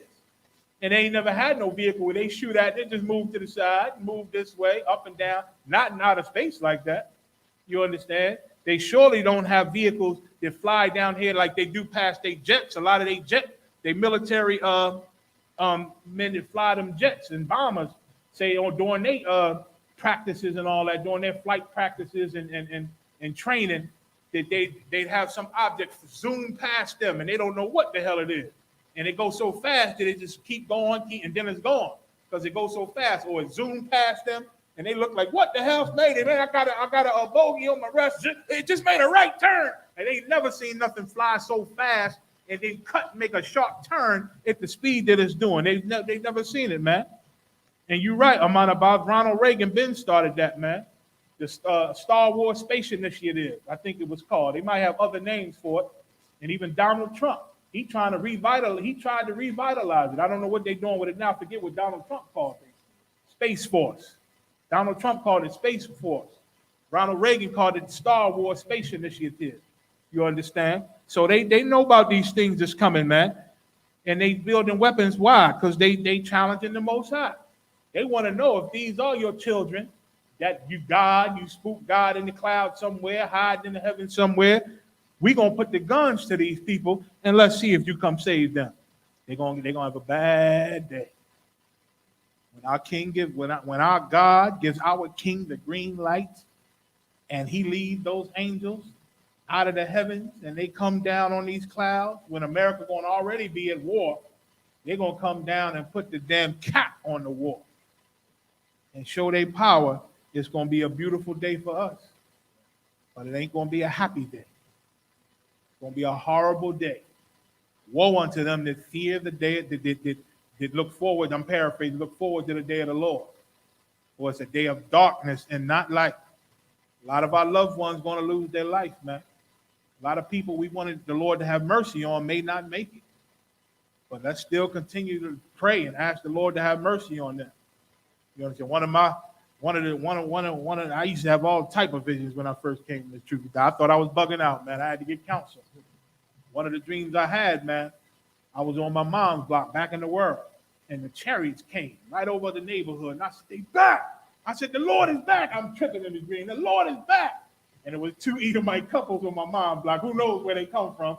I'll fly kick the hell out of them. So y'all about to catch it now. Again, this is a dream. You know what I'm saying? I'll fly kick the hell out the Edomite couple. I said, y'all done now. Y'all done. And I run to the chariot, right? And it lowered down, right? It opened up like a spaceship opens up. And the ramp go down to the ground. And I'm running. I hop on it. A hand grabbed me. I'm assuming in the dream it was like an angel. Grabbed my hand, pulled me on. I'm on. And I'm like, yes, Barakatah Yahweh Yahushua. I'm a young officer. You know what I'm saying? And so I turn around. And in that one moment, it hit me. Everybody ain't gone. Because my mother was standing there in the street. My favorite cousin, my family, was standing there in the street, just standing there, and the ramp started to close. And I said, oh, no. And I'm looking, and I said, damn, they ain't coming. You know what I'm saying? And then it broke my heart. In the dream, I was broken heart, like, damn. And then the last trunk, my cousin ran, and he hopped on, and another hand grabbed him. I don't know what that means. You understand? That was one of many of those type of dreams when I was first in the tree. Go ahead, Slot.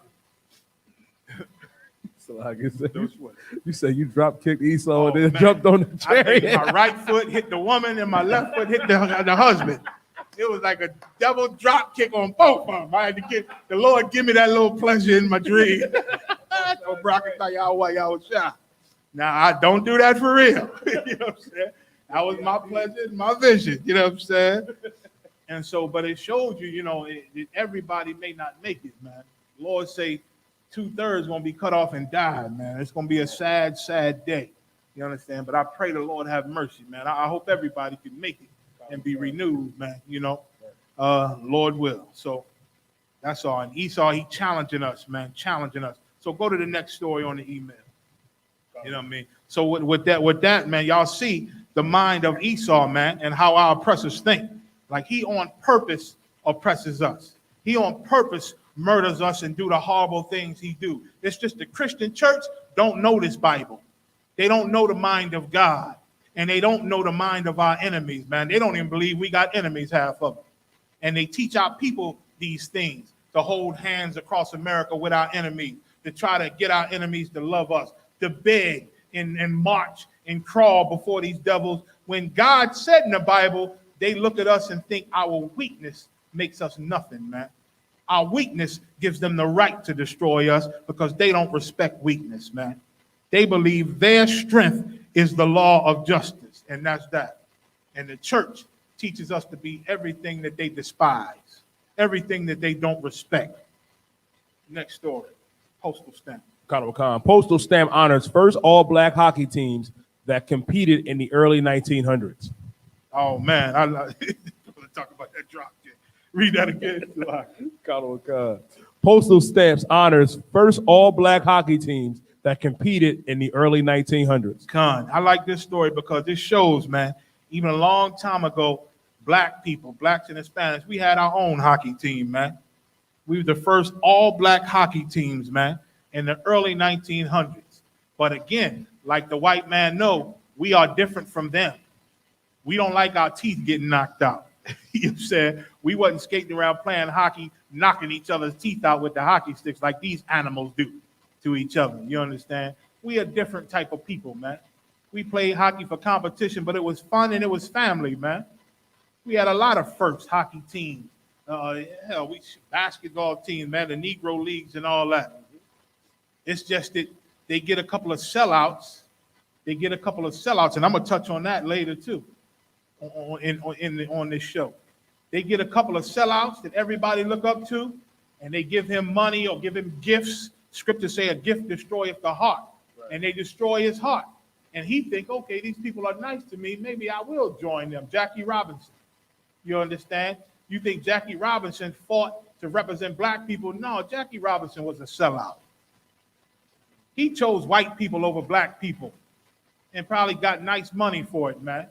Or got good recognition or at least good words from the devil because of it, man. But him joining them made other weak-minded and weak-hearted black people say, well, you know what, Jackie did it, I could do it too. And then they go join the white leagues, and then they still racist as hell to them and beating them, and we showing our weakness. They calling Jackie Robinson all type of names, and he got to shut up. They tell, listen, Jackie, just ignore it. Just show them that you can do it. Just show the white people that you don't care. You're going to do it anyway. You're going to persevere. And they just see him as a weak nigga, man, a weak monkey.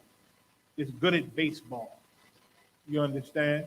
They can jump through hoops. But he's famous, and they talk so good about him, make other black people want to join the white leagues. So now the Negro leagues go away. No more Negro leagues. We all playing for white leagues for a few extra dollars, which are still crumbs compared to what white people are getting, man. You understand? And all our businesses, all of our leagues, and all the things that we had goes away. Goes away. That's called sellout, man. Those are traitors. You understand? We were better with our own. And once upon a time, we had a hockey team in the early 1900s, man. But of course, that goes away because the white hockey teams look a lot cleaner and got all the money and got all the power. And we want some of that. And we want some. But the way to get it is not joining our oppressor. The ISUPK, we showing you the way to get that power that our oppressors have. We showing you how to get it. The only way to get it is to serve your power, your God. And when he come crush this place, that power got to be given to somebody.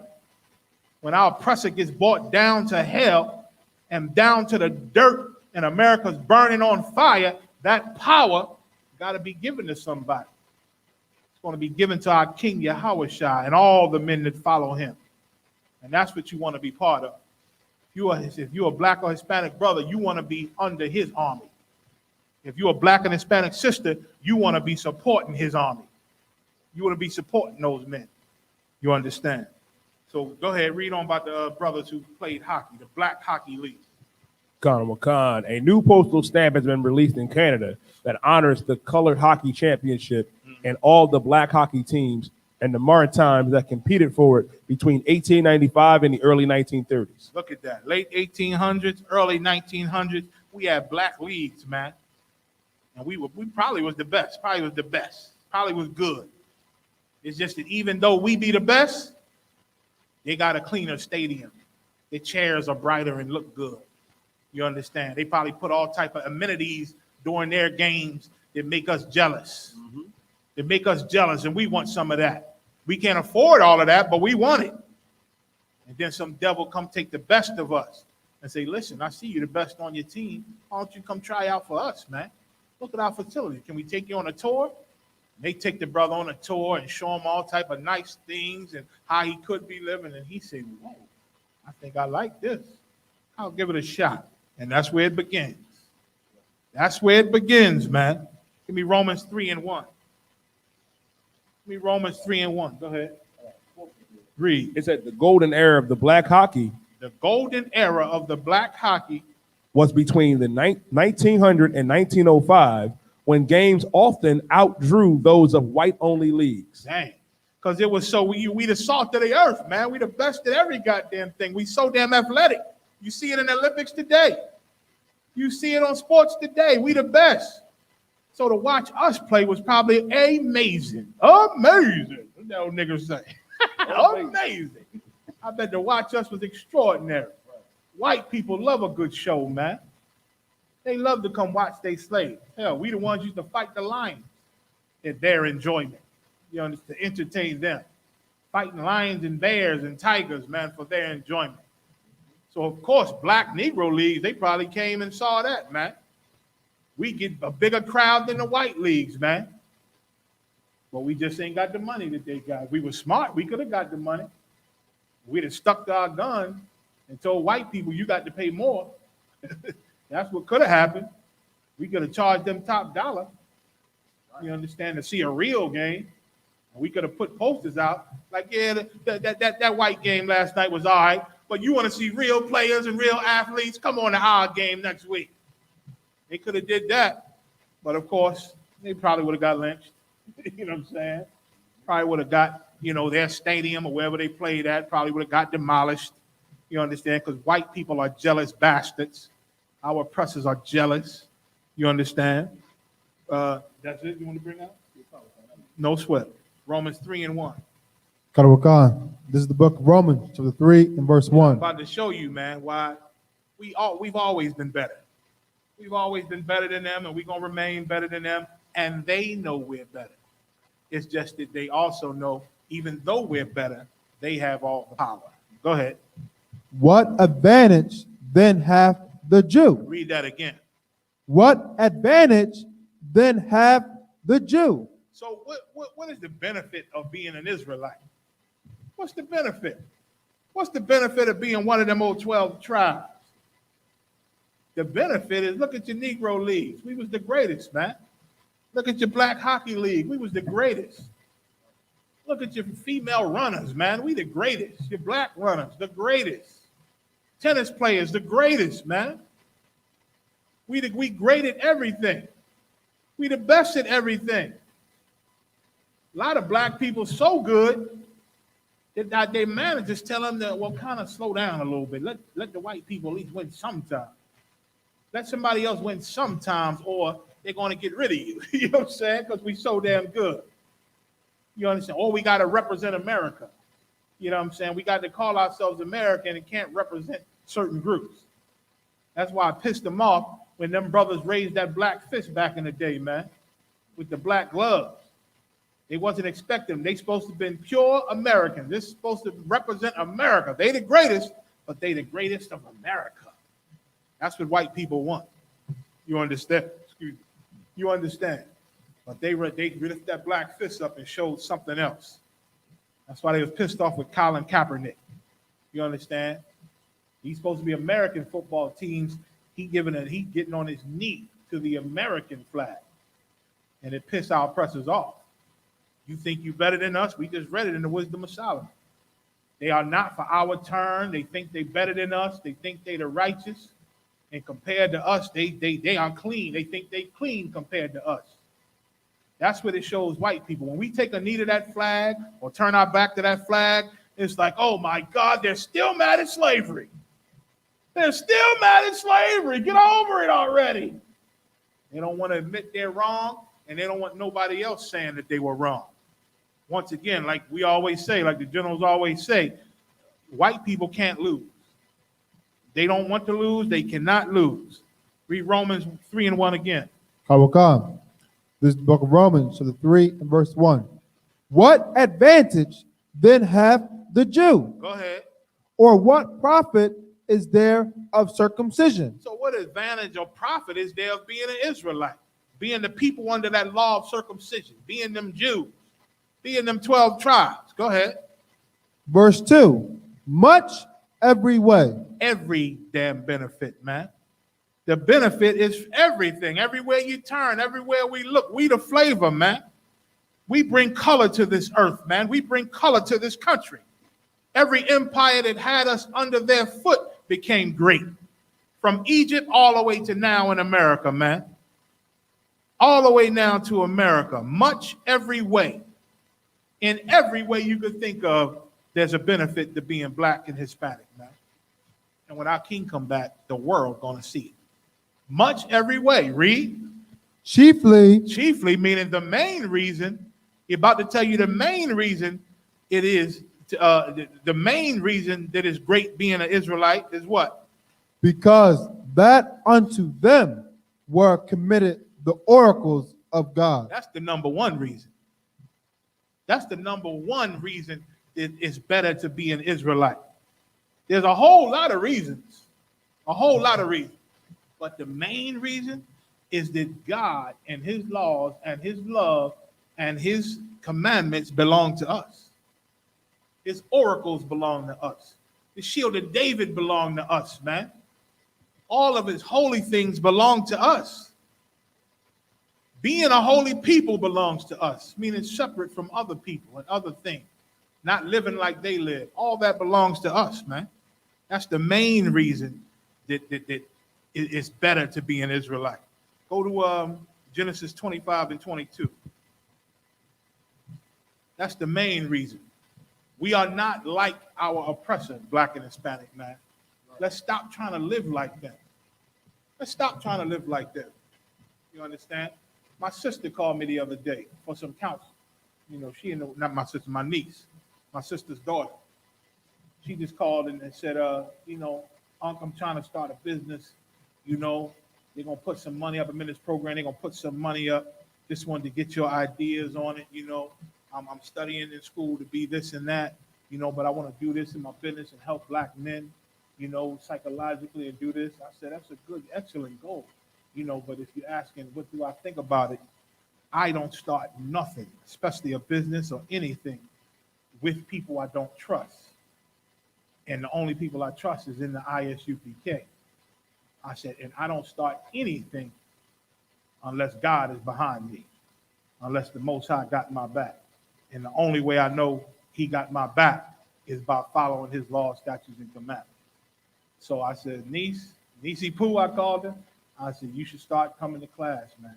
Start learning who you are and getting your life right, this and that. She started telling me all the problems she had coming up before she went to school, and mother wasn't around, father wasn't around, and this and that. I said, well, sis, I had no idea you was going through all that, but it's no surprise. You just want a minute. That's common. That's common, and you should thank the Lord that he brought you this far, because you sound like you're doing pretty good. You're in school, you know, you're in a program that can help you with a business. Now you want to get the Most High on your side. That's the only thing you missing, because I know you don't know, but I know businesses don't work without him. You understand? So that was it. That was my counsel with her, the bottom line. You understand? Because, you know, we fight to do a whole lot of things and become like our oppressor, but we are not them. And things don't work out with us like it does with them. You understand? And so we got to cut that trying to be like them. We can be, you know, well off. You know what I'm saying? I told her, listen, it's a blessing if you get the Lord behind you and start a little business and it pays your bills and you ain't got to really be under the oppression of this man. That's a good thing, but just don't set your goals on being a billionaire. Don't set your goals on being super rich in this place, because you'll go crazy trying to be that. Just if you could get the Lord on your side, you know, come to class, get him on your side, start you a little something where you can pay the bills and you can be a little well off. That's a blessing. Pay your tithes, of course. You know what I'm saying? That's a blessing. You understand? But we got to stop trying to be Bill Gates. You understand? We got to stop trying to be Donald Trump. You understand? Are we going to be greater than Bill Gates and Donald Trump once our king gets back? If we found worthy. Read. Where we at? Genesis 25:22. Kabbalah. This is the book of Genesis, chapter 25 and verse 22. And the children struggled together within her. So now, these are two children. When you read, you're going to find out this is the father of all 12 tribes of Israel and the father of all Edomite races and nations, man. All the Edomite tribes. American Edomites, Russian Edomites, Jewish Edomites, French Edomites, Spanish Edomites, all Australian Edomites, all the Edomite families of the world, this is their daddy. And their father and our forefather shared the same womb of a black woman. And the children did what inside of her? Struggled together within. Meaning they fought. We were fighting him. Our daddy fought their daddy inside of our mother's womb. Go ahead. Within her. And she said, if it be so, why am I thus? And she asked the Most High, Lord, I couldn't get pregnant at first. Then you blessed me to get pregnant. Now they fighting inside of me. What the hell is going on? If it be so, why am I thus? Why am I like this? Why is this happening? Go ahead. And she went to inquire of the Lord. Verse 23. And the Lord said unto her, two nations. Meaning she went to a priest. She went to inquire of the Lord, meaning she went to a priest, a prophet. Go ahead. Two nations are in thy womb. And found out, the Lord said, two nations, meaning two races. Two different races are in your belly, sister. Go ahead. And two manner of people shall be separated. And two manner of people, meaning you got two different types of people inside of you. One is an animal, and he'll grow up to be the beast of the earth, the devil that the Bible speaks of. And the other one will grow up to be my prophets and my priests. And they'll grow up to be my holy, righteous nation. A lot of them going to fall off and follow the heathen and fall on drugs and suffer a ton of things and go to hell off. And I'm going to punish them. But they are still going to be my chosen righteous people. You understand? Two different manners of people are inside of you. A manner is your characteristic, your spirit, how you are, you know. And so he said two different types of people are going to be inside of you. Go ahead, after manners. Okay. Manner of people shall be separated. Shall be what? Separated. Shall be what? Separated. You wonder why they call us holy? You wonder why the Lord said, be holy? Because we were separated. We were separated. That's what holy means. Look it up. Holy don't mean beat a tambourine or join your Christian choir or carry a Bible. That don't make you holy. Holy means being separate from how these other people outside of the Israelites are living. Being separate, celebrating a whole nother set of holidays that they celebrate. Eating different from they eat. Living different. Everything that our oppressor said in Wisdom of Solomon, how we look at them as different from us, those things. That's because we are two different manners of people. So we look at them different.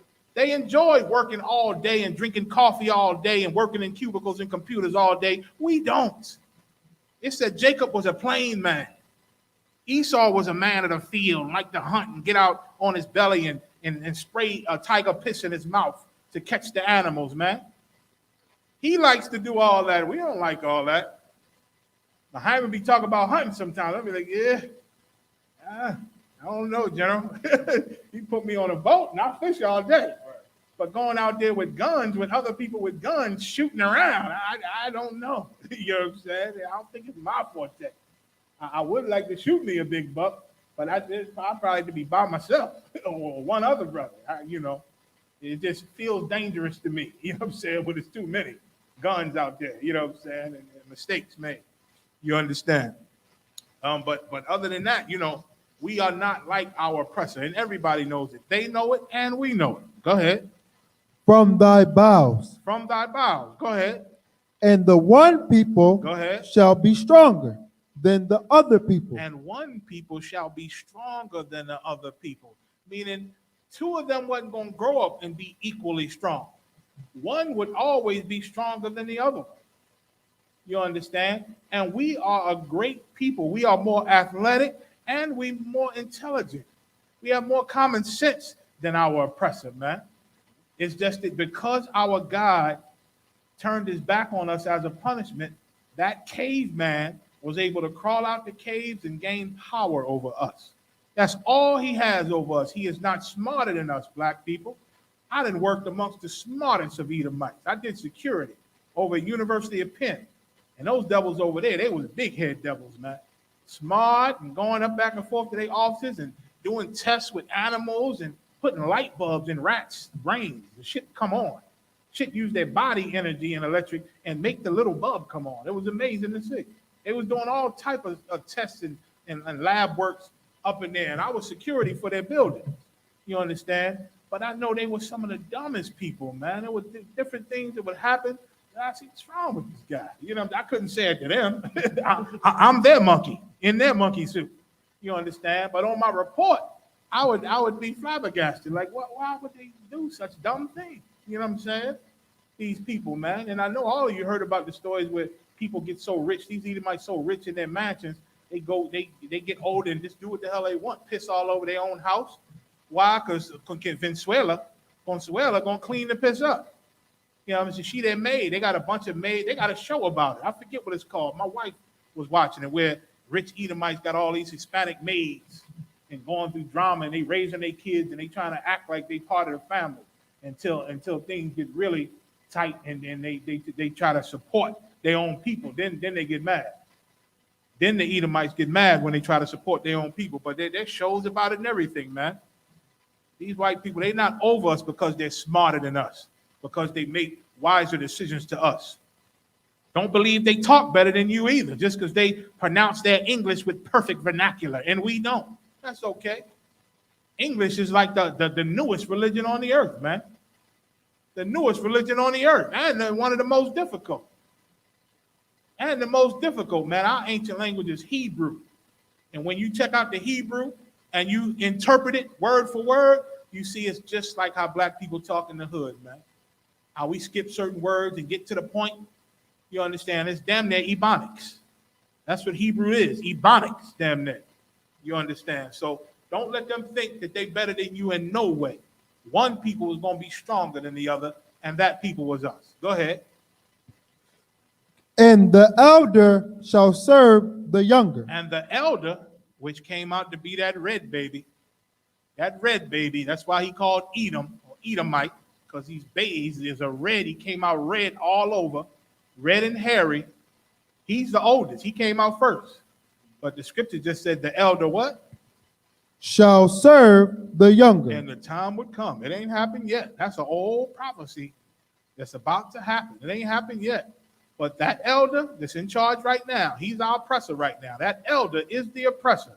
But it's prophesied that he was to serve the younger. Who's the younger? Jacob, Israel, Negroes, Hispanics, Native American Indians. Or what you call them? First Nation. Those are that's the younger.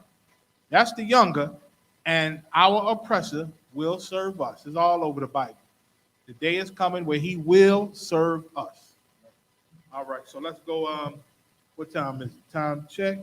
We got time. Let's get to that first question.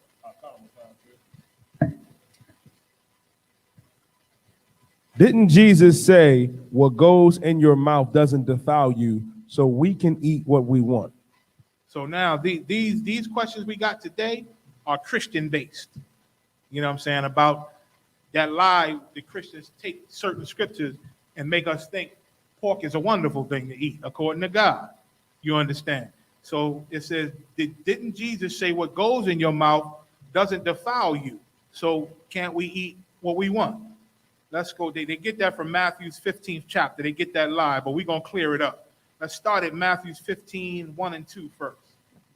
This is the book of Matthew, to the 15th and verse 1. Then came to Jesus scribes and Pharisees. So these are religious leaders, the church, in other words.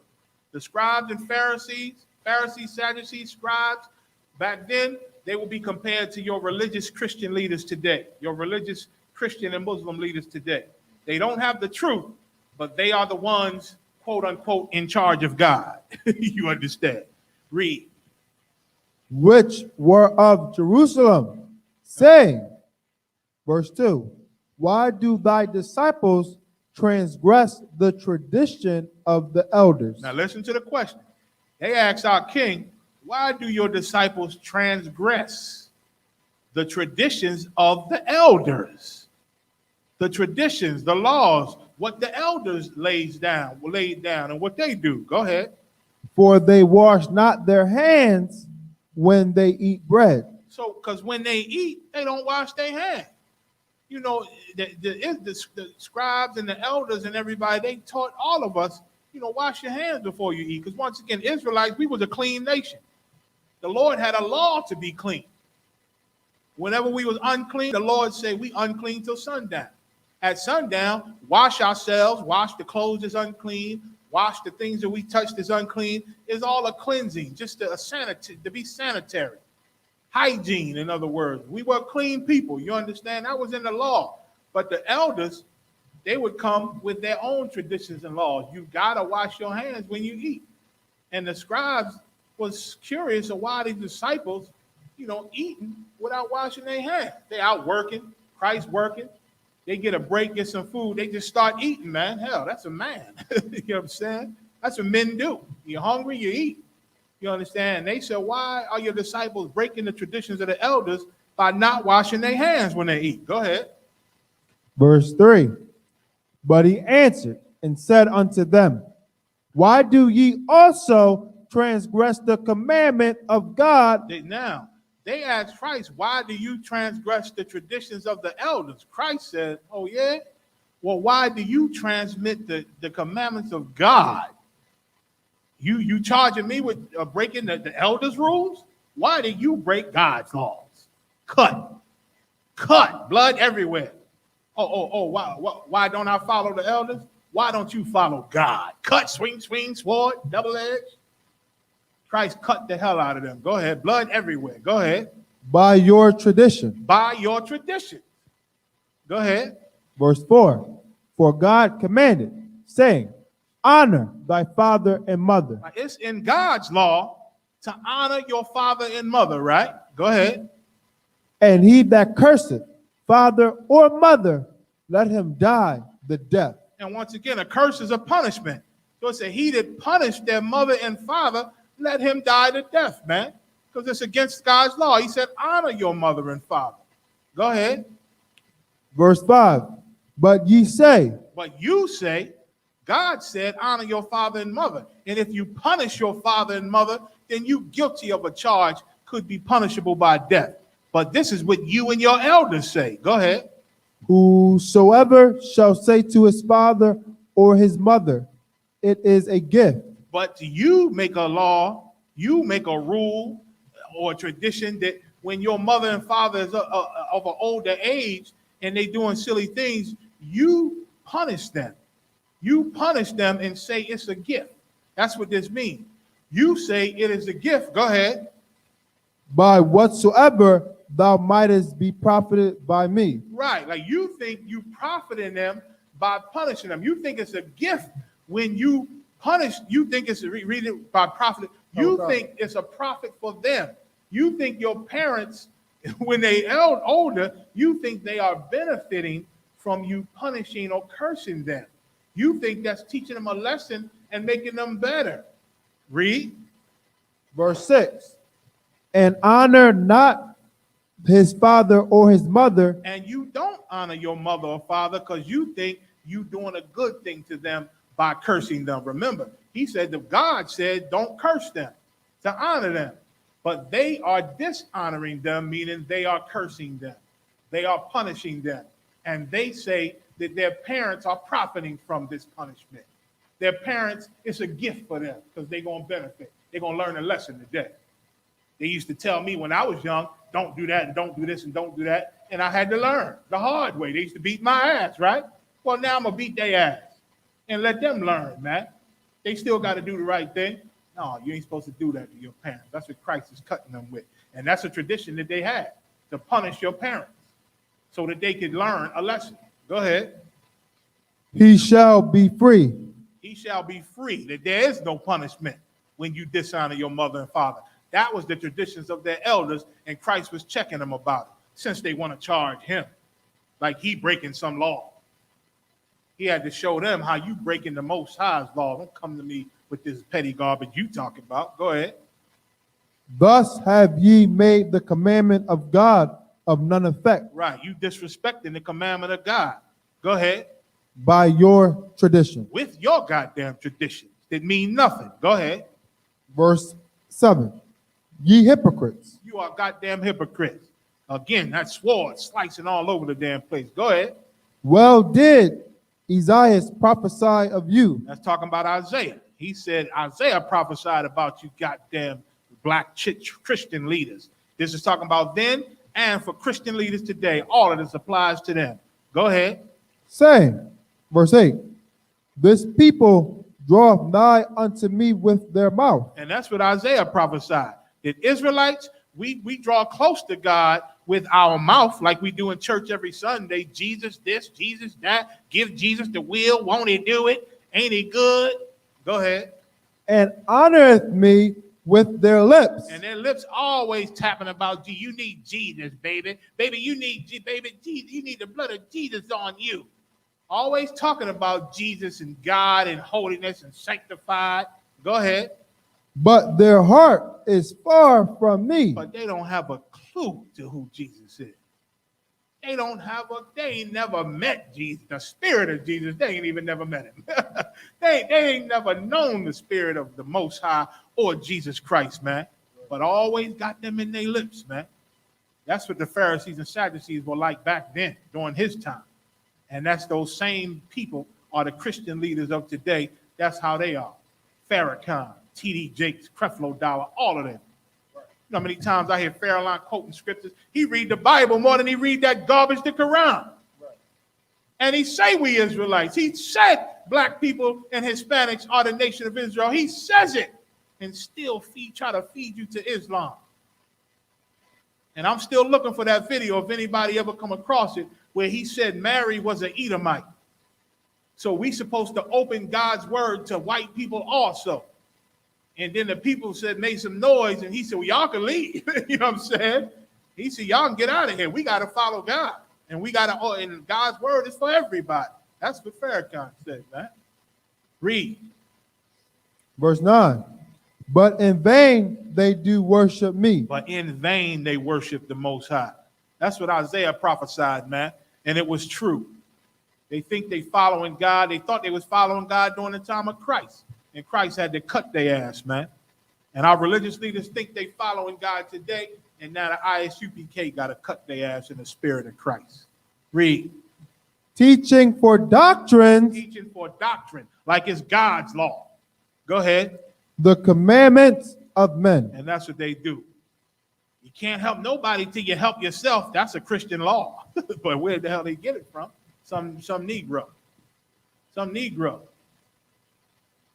Well, I treat people like they treat me. That's what Christians tell you all day, but that ain't in the Bible. Treat people like they treat you. That ain't in the Bible. They got a ton of laws and traditions and different things that they live by in church, in the Muslim mosque, that God never said. They teach for doctrine the commandments of men, and doctrine means the doctrines of God, of the Most High. They teach men's laws like God said it, in other words. Read on. Verse 10. And he called the multitude and said unto them, hear and understand. And then he called all the people that followed him. They called them to them.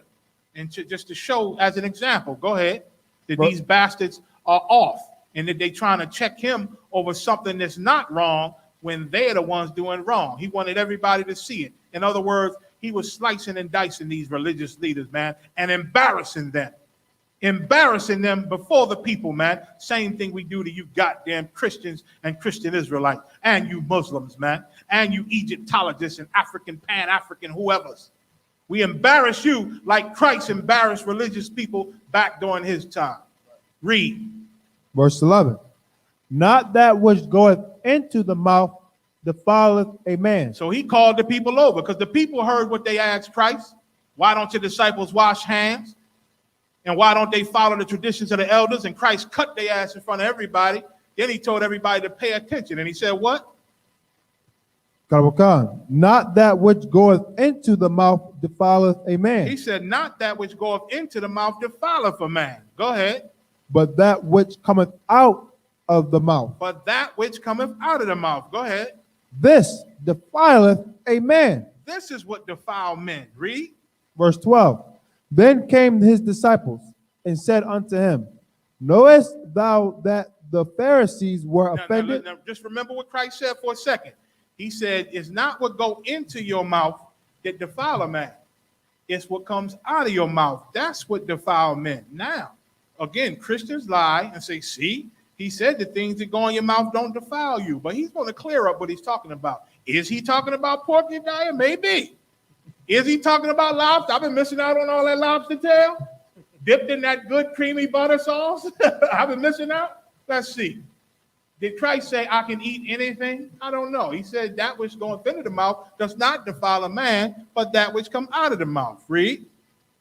After they heard this saying, verse 13, but he answered and said, every plant which my heavenly Father have not planted. Read before that. The verse before that. What did it say? Verse 12. Then came his disciples and said unto him, knowest thou that the Pharisees were offended? Listen to what they said. They said, whoa, you cut the hell out of them, Lord. Boy, you know you offended, you embarrassed them. You embarrassed them, them religious, they in charge, Lord. You know they can go, they got a little power with them. You understand? But Christ ain't respect their power, give a damn about it. Just like we don't give a damn about all the money the Christian church got, all the money Farrakhan got, all the money your religious political leaders got. We could give a damn, your eldermen and all that. We could give a damn in the ISUPK. We got the power of the Most High behind us. And that's who Christ had behind him. You understand? But the disciples was like, whoa, Lord, you know they was offended, right? You know you embarrassed them in front of everybody. Go ahead. After they heard this saying, verse 13, but he answered and said, every plant which my heavenly Father have not planted shall be rooted up. Christ's answer to that was, every plant that my Father have not planted shall be rooted up. Meaning my Father didn't plant these Pharisees and Sadducees, so they about to go away anyway. They about to go away anyway. And in 2021, the Most High didn't put Farrakhan or T.D. Jakes and these Christian leaders or you Christian Israelites in charge of the nation. He didn't put you there. You put yourselves there. With your traditions of men, you about to be rooted out too. All of you are about to go away. Go ahead. Verse 14, let them alone. Go ahead. They be blind leaders of the blind. They are blind leaders of the blind. And everybody that follow them are going to fall into a ditch because they all blind. They all blind. The only ones with sight is the ISUPK. Right. The ones that God did put in charge was the ISUPK. We the ones representing Christ in these latter days, man. And we the ones embarrassing these Christian and religious leaders just like our king embarrassed them during his time. They need to be embarrassed. Read. And if the blind lead the blind, go ahead, both shall fall into the ditch. 15. Verse 15. Then answered Peter and said unto him. So Peter heard that and said this. Go ahead. Declare unto us this parable. And Peter didn't understand it first. Peter said, well, break this down, Lord. Break that down about what going to your mouth, about unwashed hands don't defile you. Break it down to how the elders were wrong. They were wrong when they said to wash our hands, Lord. Break it down to us. Make us understand. Because again, Peter and them came up under those same elders. They came up under the scribes and Pharisees. Paul, they all came up under them. And those traditions of men that they were enforcing and teaching people, man. But now Christ is on the scene to give them clarity and understanding and teach them the real truth of the Lord and the Holy Spirit. That's what the ISUPK does in these last times, man. We give you greater understanding that you done learned about this Bible. Because everybody got it wrong. You only got pieces. But the Bible is like a puzzle you got to put together to get the clear picture to have total understanding. That's what Christ brought back then, and that's what the ISUPK under Commander General Yohana brings in these last days, man. Get General Yohana a hand. For what? That's what he brings in the spirit of Christ. Read on. Now Christ about to make you understand what he was talking about. He about to explain to Peter and the disciples what he meant by all of this. Go ahead. And why he embarrassed, excuse me, those religious leaders so harshly. Go ahead. Verse 16. And Jesus said, are ye also yet without understanding? He said, come on, Peter, y'all ain't got this yet. Go ahead. Verse 17. Do not ye yet understand that whatsoever entereth in at the mouth. He said, whatsoever go in your mouth, whatever you eat, that bread you eating, that meat you eating, it goeth into the mouth. Go ahead. Goeth into the belly. And then it goeth into your belly. Go ahead. And is cast out into the drought. And then the Lord made us have a thing that goes where the food and the waste and the toxins goes back out our body. We eat it, it goes into the belly, then it leaves us. The scriptures call it easing yourself. When you're in that bathroom, the number 2, you ease yourself. You urinate. You get the toxins out of your body. Go ahead. Verse 18. But those things which proceed out of the mouth. But the things that come out of your mouth, go ahead. Came forth from the heart. They come from your heart, your spirit, your mind. Go ahead. And they defile the man. And those things defile a man. Go ahead.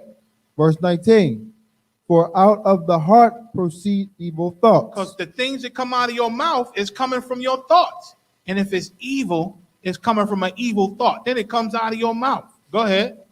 Murders. It comes out of your mouth, man. You discussing murders and harming somebody. Go ahead. Adulteries. You talking to some brother, woman, or some woman is talking to some brother while she got a man. That's the things in your heart and mind that come out of your mouth. Go ahead. Fornications, man, doing unlawful, nasty sexual acts or praying to idols against God. Those are things that's in your mind that comes out of your mouth. Go ahead. Theft. Stealing, man. Stealing and lying. Go ahead. False witness. False witnesses. Go ahead. Blasphemies. Lying, man. Lying about God. Lying about different things. Read. Come. These are the things which defile a man. All these things that come out of your mouth, from your mind, from your heart, from your spirit, that's what make you evil. That's what defile you. That's what make you a wicked bastard. Read on. But to eat with unwashed hands. Go ahead. Defileth not a man. That does not defile you. So that's Christ's whole point for embarrassing them stupid ass religious leaders. They was trying to make it seem like the disciples in Christ were wicked and evil for eating with dirty hands, for not washing their hands before they ate. And Christ dropped all that and cut the disciples because they ain't following the laws of the Most High. And now he explaining to you the things that come out of your mouth is the sin, the wickedness. That's what make you evil and defile you. But to eat with unwashed hands, that does not defile you. That does not defile you. I might eat some damn bread with a little dirt on it. Guess what? It go into my belly and then it go out into the drought. I might eat a piece of meat with some dirt on it. Hell, even if you drop some meat, pick it up and eat it. You understand? Might have a little dirt on it. Might eat a few hairs, but that thing gonna go into the belly and then it's gonna be cast out with the drought. It don't make you a wicked bastard like the Pharisees and Sadducees were. It don't make you a wicked bastard like you Christians, Christian Israelites, Muslims, Pan-African, Egyptologists, and all you other religious sects outside of the ISUPK. It doesn't make you like them. They are wicked because of the evil that comes out of their mouth. And when Christ said, what goes into your mouth don't defile a man, it's not talking about pork, shrimp, crab, lobster. It's talking about eating with dirty hands. He just said it. He just said it. And we passed the time, man. We at the time. Most High in Christ. I'll go into the rest of it next week, man. The rest of these Christian questions that I got. If y'all got Christian questions, man, send them in. I like to embarrass these Christians like our King did, man. I love to do it. It's enjoyable to me. I like to see them try. I like to see their tears. I wish I could see their tears when they watching the videos or hearing us cut them. I love seeing you brothers cut them at camp, boy. That was the best days of our camp. Me and my Hyman and the general, we on them streets with the other generals and captains, boy, blazing. Love to see an Edomite cry. Love to see that. I damn near want to put my finger on their cheek just to catch a few of them tears. Catch a few of them tears and put them in a book for a memento. I almost grabbed a Jewish boy face back in the day. Said, man, give me some of them tears so we can remember you forever. But Kobal caught him on a video forever. He famous forever. You understand? And the Edomite that Muhammad made cry in D.C. That's one of my favorite tapes, man. When she cried, you won't let me speak. You're horrible because you won't let me speak. Muhammad read her whole life in front of her face for 10 minutes, and she did not know what to do. You understand? Israel had to come save her. You know what I'm saying? So with that, I'm going to say shalom, brothers and sisters. The water for tuning in. I'll see y'all next week. Once again, get ready for the fire weekend, July 22nd. You about to go into it? Yeah, come on. No sweat, no sweat. Again, send us your questions or any thoughts or things you want to discuss. AskYeTheProphets@gmail.com or GM us, man, at Ask Ye the Prophets on Facebook. Hey, Thawad, I appreciate it. They say great class, General Thawad. I appreciate it. Most High in Christ.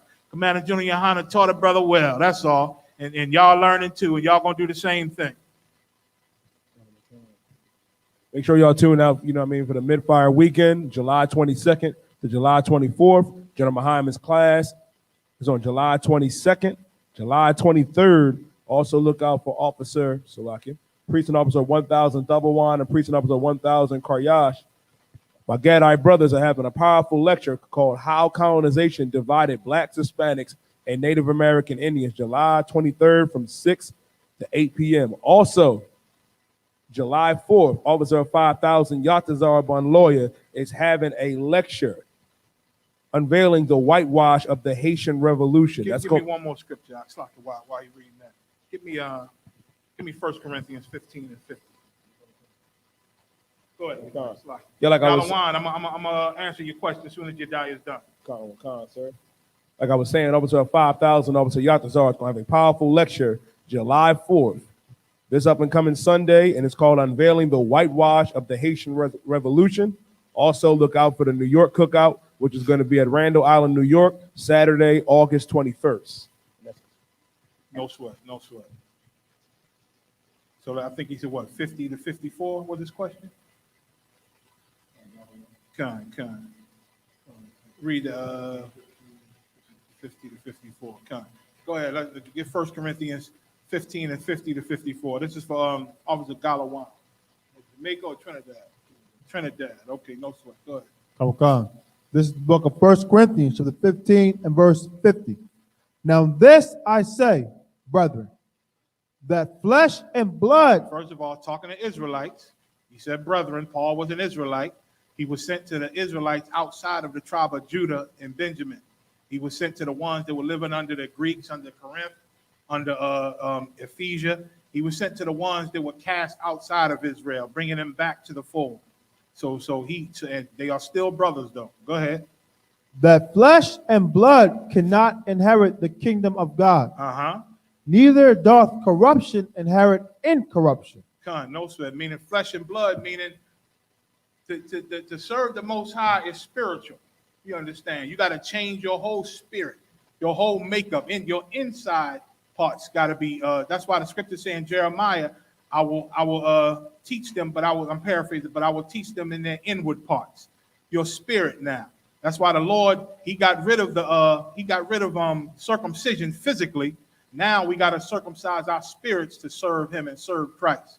You understand? The circumcision now is not cutting, the foreskin of your penis. If you that's still a law, it's still our tradition, but doing that doesn't make you righteous. Now the Lord wants you to circumcise your spirit, change inside of you, become a whole nother man. Let that old nigga that came into the truth, that old stick, that old demon bitch that came into the truth, let her die. Let him die and become new men in Christ, which is a spiritual thing. That's why I say flesh and blood, because if it was up to flesh and blood, none of us would never make it, Galawan.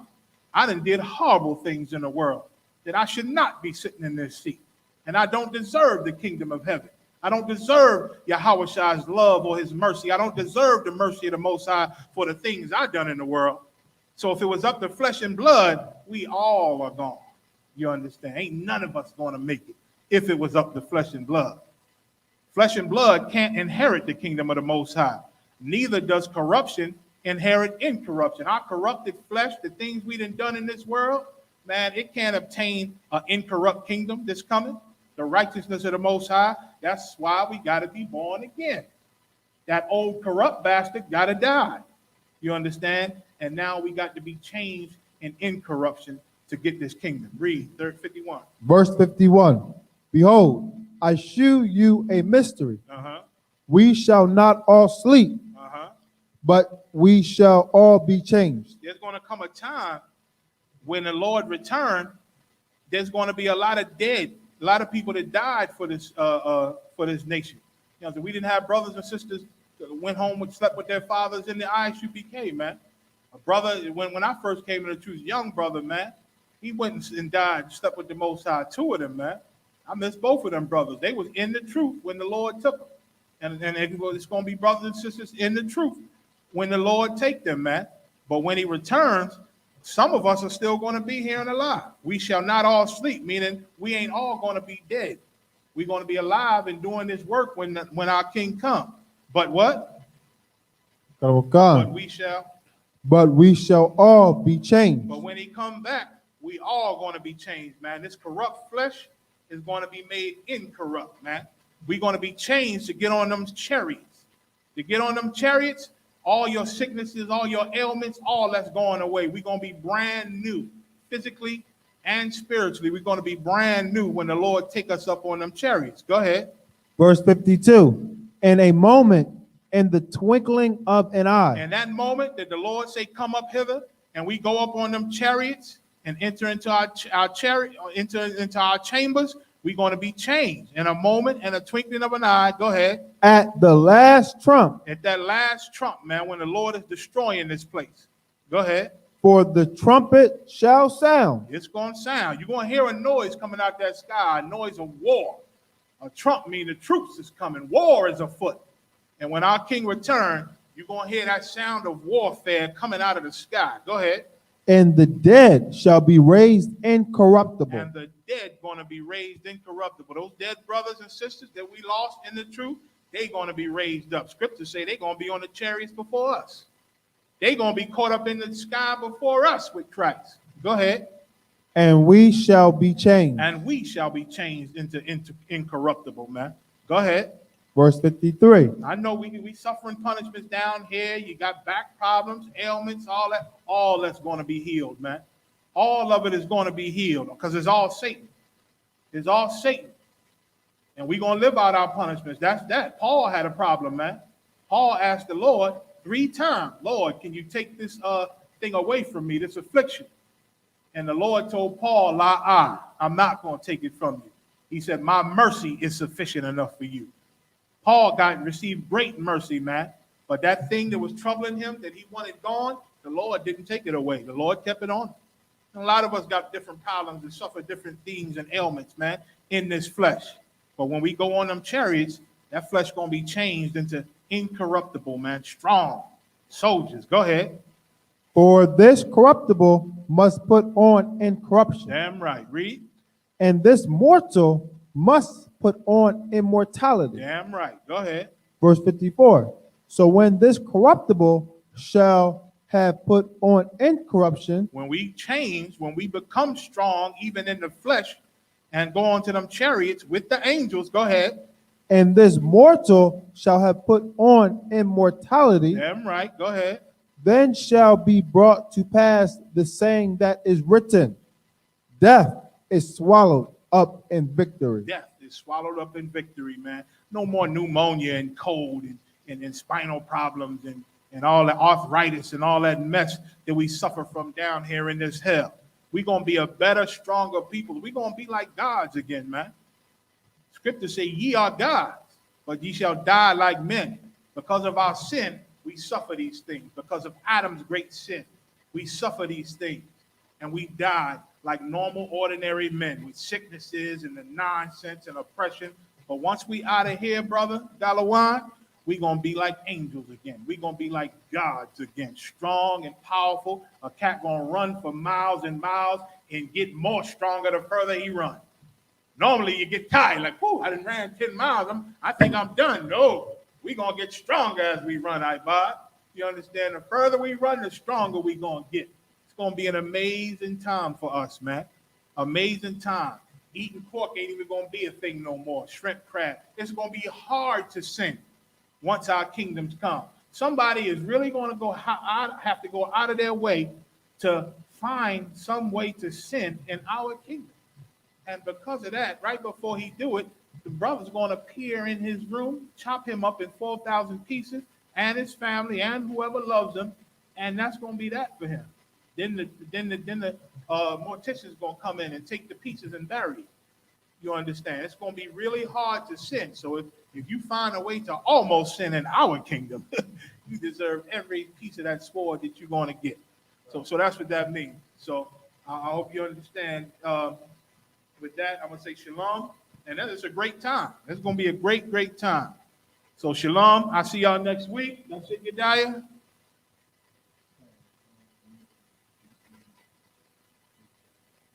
We got another one here? Okay. What is this? We over the time, Galawan. What you got? What? Last question, sir. What is the difference between a sin offering? Let's go into that next week because it's going to take some time, all right? I'm going to save the question for you next week, Hebrew. Shalom.